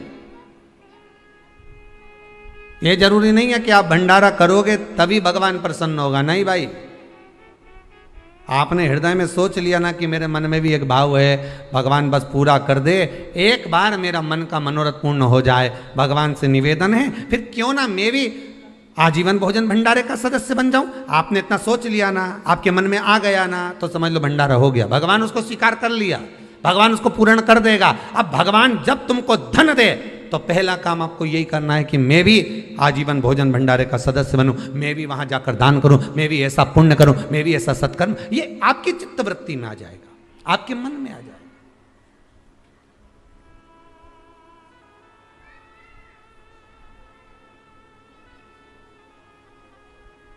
मन से दान होता है, मन से पुण्य होता है, मन से सत्कर्म होता है।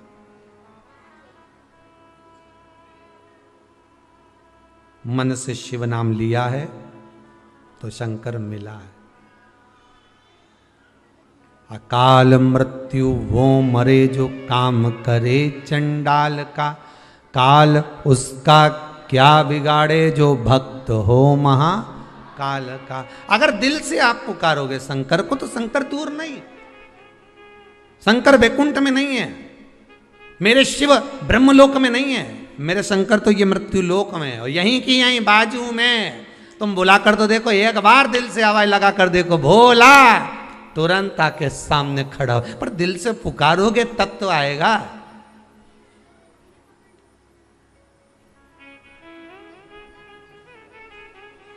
दिल से पुकारो।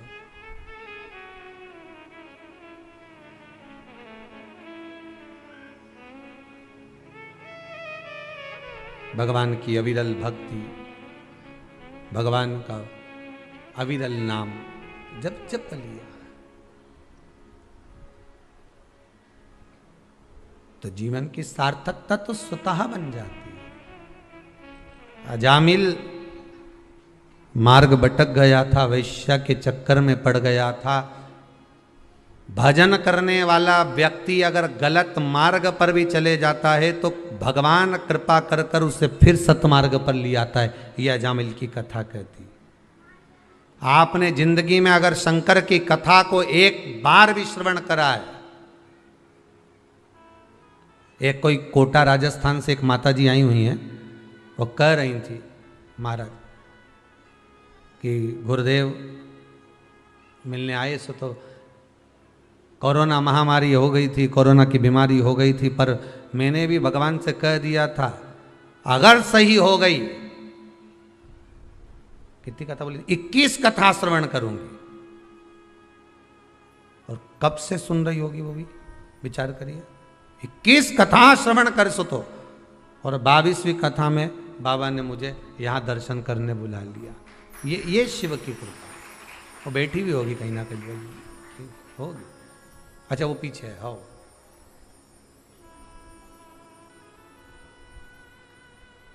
शिव कृपा करता है। भगवान शंकर जब करुणा करते हैं, शंकर जब कृपा करते हैं, शिव जब दया करता है, शंकर जब करुणा करते हैं तब जाकर। कहाँ है जरा निकल बाहर, बस हाथ हिला दो वहीं से भले। कहाँ है आप ही? हाँ ठीक ठीक है। कहाँ से हैं? हिंडोन करौली के पास से हैं। अच्छा अच्छा, हम समझे कोटा से। ठीक है, नमः शिवाय नमः शिवाय। शिव कृपा करता है, करुणा करता है तब होता है। उसकी कृपा बिना नहीं हो सकता। मार्ग से विभाजित था, भगवान फिर मार्ग पर लाकर छोड़ दिया। जब अजामिल की पत्नी गर्भ से हुई, संतों को भेज दिया, जाओ उस मार्ग पर जाओ। भगवान कुछ संत आ गए, भूख लगी है, ब्राह्मण का घर बता दो। तो कि ब्राह्मण का तो घर हमारे गांव में है, पर उसने शादी वेश्या से करी है। तो संत बोले क्या हुआ? ब्राह्मण से अगर वेश्या ने शादी करी है तो वो वेश्या वेश्या नहीं रही, वो ब्राह्मणी बन गई।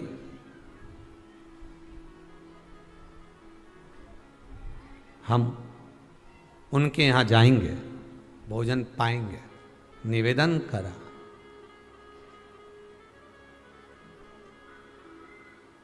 भोजन करा।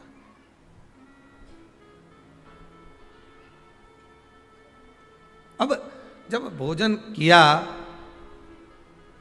तब दरवाजे पर जब पहुंचे, आवाज लगाई हमें भोजन करना है। तो क्या महाराज आपको मालूम है मैंने वेश्या से शादी करी? भले करी हो, तुम्हारे यहाँ रह रही ना, ब्राह्मण के साथ रह रही ना, तो ब्राह्मणी तो हो गई ना विवाह करने के बाद। तो आप एक काम करो, भोजन बनवाइए। आप वेश्या के हाथ का भोजन कर लोगे? हाँ आप भोजन बनवा। उन्होंने भोजन बनवाया, पर एक निवेदन है, मेरे पास में देने के लिए दक्षिणा नहीं है। तो संत बोले हमें दक्षिणा की जरूरत भी नहीं है, तुम तो भोजन कराओ। उन्होंने भोजन बनवाया, संतों को भोजन कराया। संतों ने भरपेट भोजन करा, खूब जोरदार करा।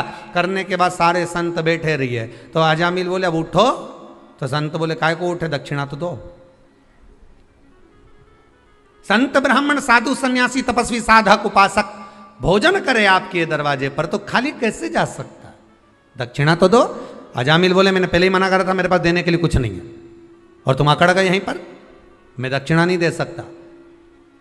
दक्षिणा मत दो, पर हम जो मांग रहे हैं वो तो तुम मांगोगे, हमें मालूम है तुम कितना मांगोगे, हमारे पास कुछ नहीं। इतने में संत बोले बस इतना सा मांग रहे हैं कि तेरी पत्नी गर्भ से है, इसके गर्भ में जो संतान है उसका नाम जब तू जन्म ले ले वो संतान तो उसका नाम नारायण रख दे। बस इतना से तो मांग रहा है, केवल नारायण नाम रख दे, बस बहुत है इतना। तो इतने में तो अंदर से ब्राह्मणी आ गई, और ब्राह्मणी ना कर का उसमें कौन सी बड़ी बात है, बच्चे का नाम तो रखेंगे ना, कुछ भी रखेंगे तो उसकी जगह नारायण रख देंगे, दे दो दक्षिणा। दक्षिणा में दे दिया कि बेटे का नाम नारायण रखेंगे।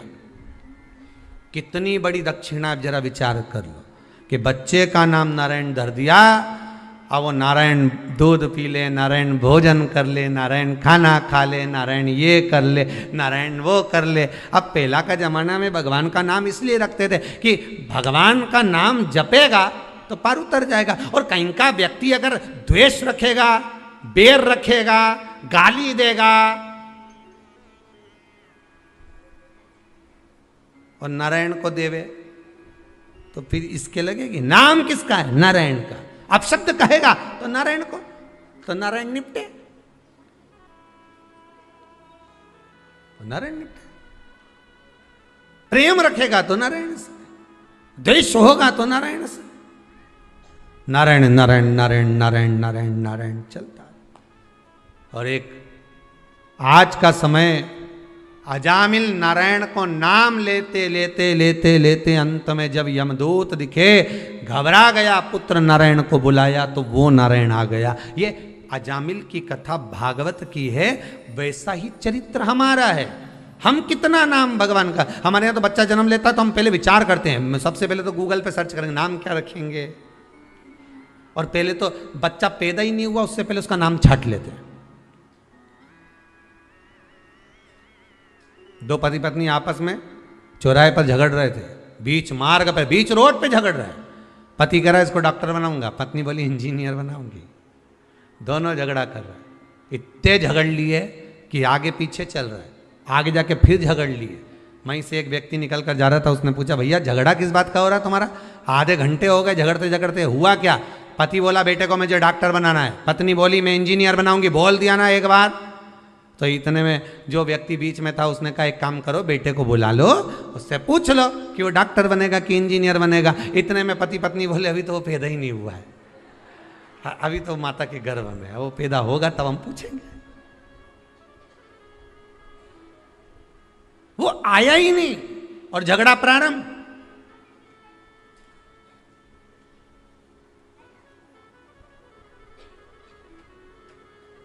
अभी तो पैदा ही नहीं हुआ।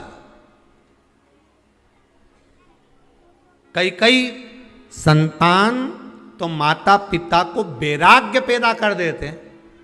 कई जब बच्चे बेटे बड़े होकर, बेटे का जब विवाह हो जाता है और बेटा जब अपशब्द कहता है तो अच्छे अच्छे माता पिता का हृदय कछोड़ जाता है और वो ये विचार करते हैं इससे तो भजन करना अच्छा। वैराग्य, वैराग्य था, कचोट गया। संस्कार क्या दिया, मार्ग कैसे विभाजित हुआ, वो मार्ग कहां परिवर्तन हुआ, वो मार्ग कैसे परिवर्तित हो गया, वो मार्ग कैसे बदल गया, वो मार्ग कैसे चला गया। भले भक्ति का मार्ग थोड़ा सा उबड़ खाबड़ है, भक्ति का मार्ग आड़ा टेढ़ा है, पर आप ये देखकर मत जाना कि बिल्कुल एकदम क्लीन मार्ग है, इसी से चलेंगे तो स्पीड बढ़ जाएगी, स्पीड बढ़ जाएगी तो सामने भैंस आ जाएगी, और भैंस आई कि डिवाइडर पे गाड़ी चढ़ी, और डिवाइडर पे चढ़ी ने खड्डा में गिरी, खड्डा में गिरी ने तुम्हें कोई नहीं उठाएगा।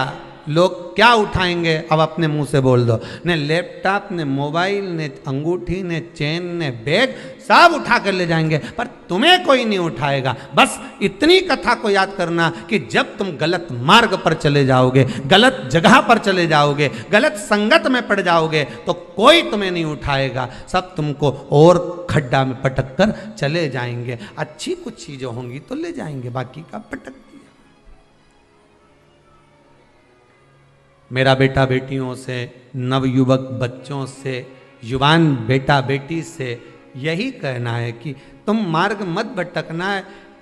क्लीन रोड देखकर, हाईवे देखकर, अच्छी रोड देखकर गाड़ी को मत ले जाना। भले थोड़ा सा खड्डे की रोड होगी, थोड़ा देर पहुंचोगे, आराम से पहुंचोगे, इतनी जल्दी मत जाना कि किसी महाराज के चक्कर में पड़ जाओ और महाराज जी से जाकर कह दो महाराज जी ऐसी कोई विद्या बता दो कि तुरंत सोना मिल जाए, महाराज जी ऐसी कोई विद्या बता दो कि जिससे हमारा व्यापार चल जाए, महाराज जी ऐसी कोई विद्या बता दो जिससे हमको धन मिल जाए। और ऐसा महाराज कहीं का मिले तो वो तुम्हारी मर्जी, तुम जाओ और वहां जाकर कितना भी लुटाओ, हमें कोई मतलब नहीं। और सीहोर कुबेरेश्वर धाम पर कभी जीवन में, कभी, अभी तो लॉकडाउन चल रहा है, कभी आप आओ और आपकी चित्तवृत्ति में ये भरा हो कि हम यहाँ जाएंगे और हमको ये मिल जाएगा, या सीहोर वाला महाराज तुमको कोई भभूति दे देगा या कोई बांध दे हाथ में राखी, राखी नहीं, वो डोरा डोरी। तो ये सोचो कि यहाँ मिल जाए तो यहाँ तो एक ही डोरी मिले, शिव पुराण से लेके वो देव अधिदेव महा तक की डोरी बांध लो इस दिल की, हृदय की। हृदय में अगर शंकर आ गया तो फिर किसी चीज की कमी नहीं। तिजोरी अंदर आके बैठ जाए, जो चोर को कुबेर बना दे तो तुमको नहीं देगा। तुम तो जहां हो वहीं से भगवान का भजन इतना करो, शंकर का भजन इतना स्मरण करो कि कहीं डोलना नहीं पड़े।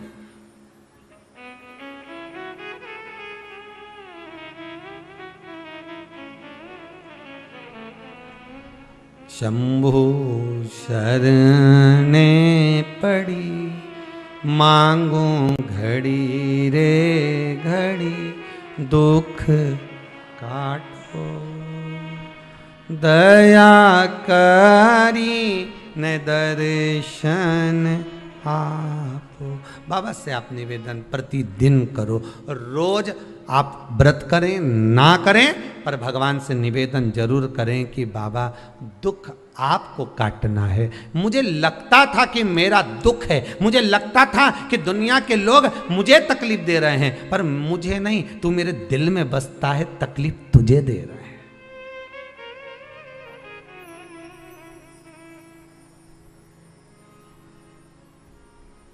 तकलीफ तुझे दे रहा है।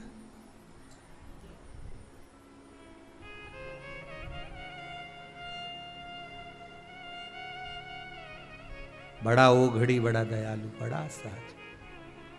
मुझे लगता था कि लोग मुझे तकलीफ दे रहे हैं, मुझे लगता है कि लोग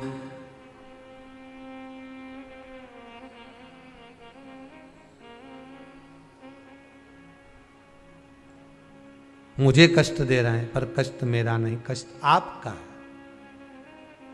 मेरा नहीं। और एक बात बहुत अच्छी अपनी जिंदगी में उतार कर रखना, जब तक जीवित हो, जब तक जिंदा हो, तब तक दुनिया के लोग कोई तुमसे नहीं पूछेंगे कि जिंदगी में कोई तकलीफ हो तो बोलना हो, हम खड़े हैं, क्या दुख है बोलो। दुनिया के लोग कोई साथ नहीं देंगे, मरने के बाद जरूर घर पर आकर पूछ लेंगे कैसे मरा।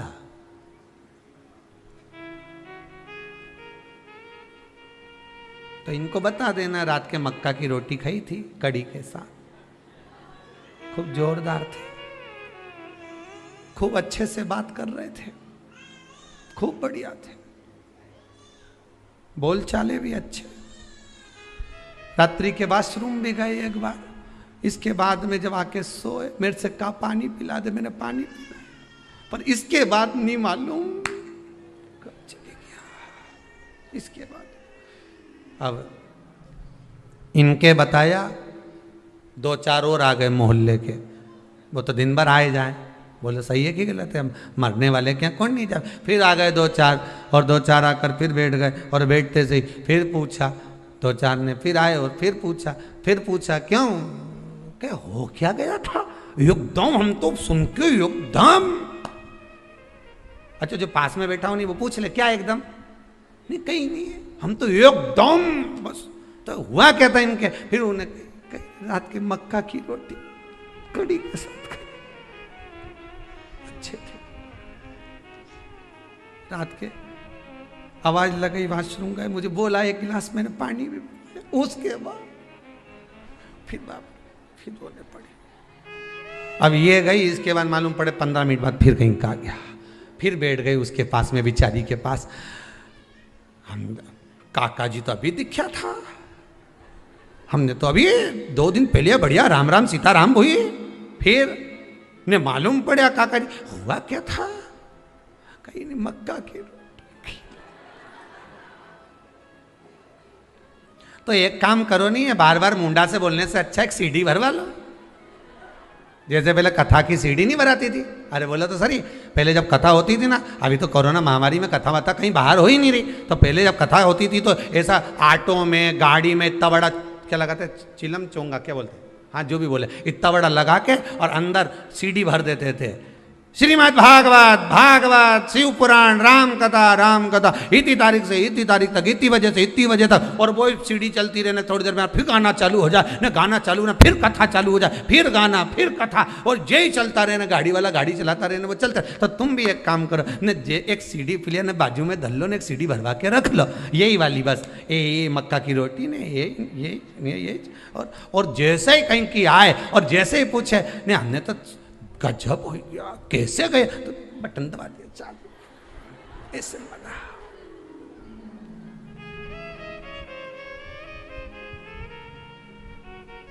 अरे जितने आए यही के गए, पूछ के चले गए। जब मरा था सूचना सबको मिल गई थी कि ऐसे मरा था, पर बार बार क्यों पूछ रहे हो?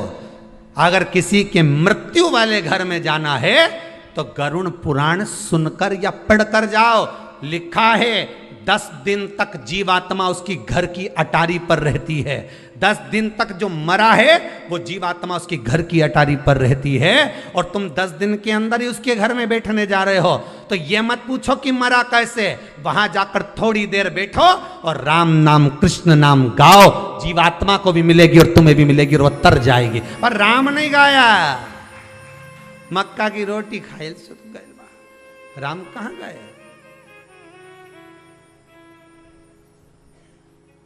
कृष्ण नहीं गाया, शिव नहीं गाया, भजन नहीं गाया, मैं तो सब बैठते गए बस। और बचा कुचा था तो वो उठाओ ना, तीसरा का दिन का तुमने देखा होगा, पूरे इतने वो फोटो को ऐसा रख दो और मालूम पड़े इधर माताएं आके बैठ जाए, इधर पुरुष आके बैठ जाए, और घर का लोग इधर से घर का लोग इधर मुंडा कर करके उधर मुंह करके सब बैठ जाए, और सब जितने भी उठावने में आते चुपचाप आके बैठ के 2 4 8 मिनट 10 मिनट आते 15 मिनट, और सब एक साथ उठ के चले जाते। अब इतने सारे इकट्ठे हुए सब मिलके अगर भजन गाते तो कितनी जोरदार भजन होता कि नहीं होता। पर सब आए और जितने परिवार वाले बैठे थे वो भी देख रहे हैं, सब पल्लू ले लेके। कमलाबाई तो आई नहीं, इनकी अम्मा मरी थी जब तो अपन गए थे, नहीं उनके यहां से भेरू सिंह आया है, दिख रहा पीछे है, पीछे साइड में बैठा, उधर से देखो, उधर से, हाँ उधर से देख लो, वो पीछे बैठे। और इनके शर्म भी आए, देखे भी तो फिर देख लो।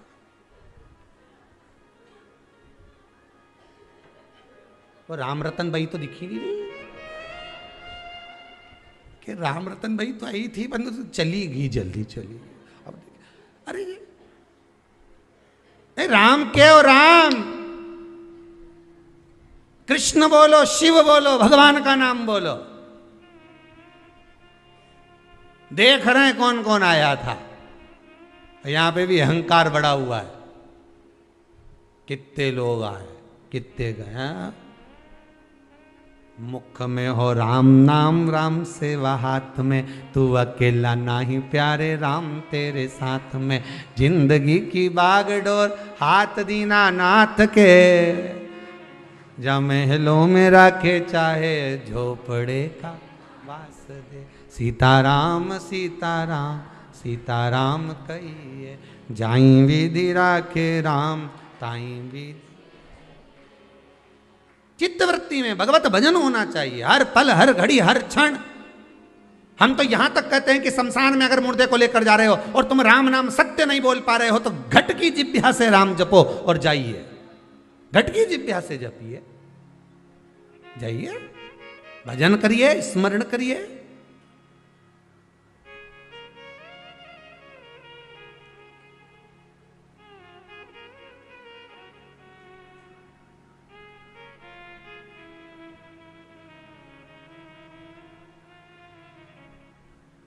बहुत दूर मेरा शिव है, उसके पास जाने का मार्ग बड़ा कठिन है। बहुत कठिन। 26 ब्राह्मणी को जोड़े से भोजन कराकर कुछ भेंट देकर विदा करे। ऐसे एकादशी के उद्यापन का वर्णन किया गया। एकादशी का उद्यापन सुख प्रदान करने वाला, आनंद देने वाला, भगवत रस तत्व को संजोने वाला। महाराज शिव महापुराण की कथा में वर्णन आता है कि माता पार्वती जितने व्रतों को धारण करती हैं, माता जितने व्रतों को भगवान शिव के लिए जितने व्रत करती हैं, माँ सारे व्रत भगवान शंकर स्वीकार करते हैं।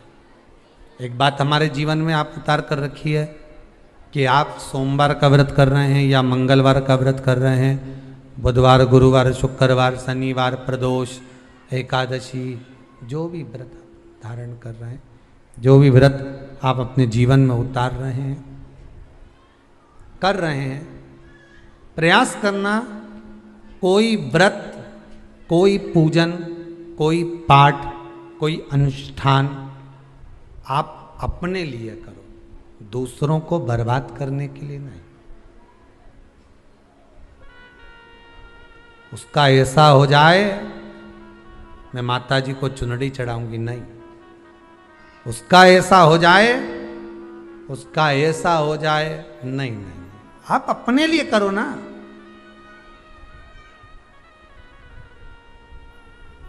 सर्वे भवन्तु सुखी।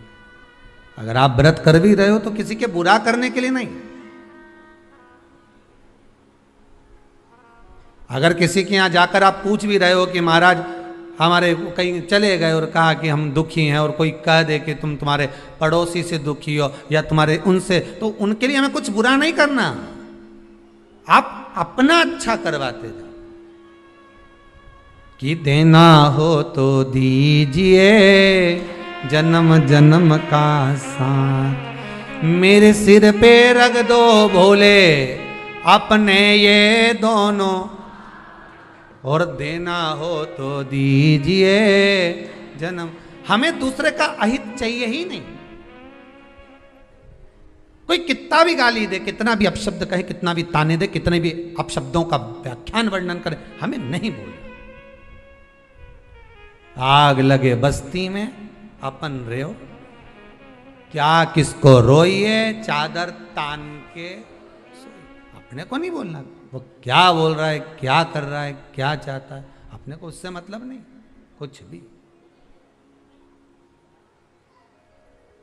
बोले बोले तो बोले, तुम तो मीराबाई जैसे हो जाओ कि मैं तो चली वृंदावन राणा और मेरे तो भाग जगे, राणा जी तेरे महलों में आग लगे, राणा जी तेरे महलों में आग। अरे घास फूस की कुटिया बनाऊंगी, भले कैसे भी रहूंगी पर किसी का बुरा नहीं करूंगी। घास फूस की बोल तो दो कुटिया बनाऊंगी, जामे तुलसी का रोप लगे, राणा जी तेरे महलों में। मैं तो चली वृंदावन राणा और मेरे तो भाग जगे, राणा जी तेरे महलों में आ। वो कितने हमें नहीं चाहिए, मतलब ही नहीं हमें किसी के महल और अटारी से। उनकी बिल्डिंग 4 मंजिल की बन गई, बन जाए तो उनके यहाँ 4 व्हीलर गाड़ी आ गई, आ जाए तो बस वो हाईवे पे चल रहे हैं, हम दचके वाली पे भक्ति के बल पर चल रहे हैं। जब मेरा भगवान देगा तो छप्पर फाड़ कर देगा, ऐसा देगा कि शिव महापुराण की कथा भी करवा देगा, यह पक्का है। बस उस पे विश्वास रखो, भरोसा रखो, उससे निवेदन करो कि कृपा कर देना, जीते जी शिव जी तुम्हारी कथा करवाना, जीते जी करवाना। मरने के बाद की कोई गारंटी नहीं दादा, मरने के बाद तो लोग अपने को तो शमशान छोड़ आते, बाद में नुक्ति और से खाते। हाँ, हमें उससे मतलब नहीं, हमें तो जीते जी कराना, बस मरने के बाद की कोई बात।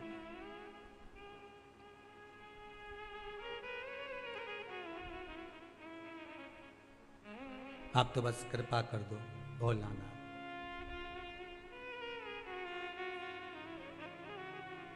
तेरे दरबार की बाबा निराली शान देखी है। जब भी सुना एक ही बात सुनी कि तूने चोर को कुबेर बना दिया। तुम इतना तो कह सकते हो, जितने आस्था पे सुन रहे हो ना, तुम इतना तो कह सकते हो। जब भी सुना एक ही बात सुनी कि चोर को कुबेर बना दिया। क्या मैं चोर से भी बदतर हूं जो अभी तक मुझे देने में पीछे हटे हो? क्या मैं उस चोर से भी गई बीती हूं? क्या मैं चोर से भी गया बीता हूं जो अभी तक मेरी नहीं सुन रहे हो? रोज झोली फसारती हूं, रोज झोली फैलाकर कहती हूं कि बाबा कृपा अब कर दे। इतना तो उससे कह सकते हो, उसको थोड़ा सा तो याद दिलाओ कि चोर को कुबेर बनाया था। और मैं तो उससे भी गई बीती हूं क्या? जब वो सुनेगा देगा। दिल से कहना परंतु दिखावे से नहीं, दिल से कहना। तेरे दरबार की बाबा निराली शान देखी है। तुझे देते नहीं देखा पर झोली भरी देखी है। तू कृपा करेगा तो जरूर होगा। माना मैं पापी हूं, माना मैं कपटी हूं, माना मैं चली हूं, माना मैं प्रपंची, मुझे कुछ नहीं आता, पर एक काम तो आता। श्री शिवाय नमस्तुभ्यं, श्री शिवाय नमस्तुभ्यं, श्री शिवाय नमस्तुभ्यं, श्री शिवाय नमस्तुभ्यं। कुछ नहीं आता पर इतना तो आता। ना मैं मंत्र जानूं, ना मैं तंत्र जानूं, मैं साधना नहीं जानूं। 2 घंटा तक आंख बंद करके बैठी भी नहीं रही जाए, एक जैसी बैठ भी नहीं सकती। मेरे में तो जो दोष है मैंने बता दिया कि नहीं बैठ सकती मैं 2 घंटा, 4 घंटा, 6 घंटा एक जैसी एक आसन से। पर हूं तो तुम्हारी। चलते भी कहो, सोते भी कहो, तुम्हारा मन पड़े श्री शिवाय नमस्तुभ्यं, श्री शिवाय नमस्तुभ्यं, श्री शिवाय नमस्तुभ्यं। मैं कैसी भी हूं पर आपकी हूं, मैं कैसा भी हूं आपका हूं।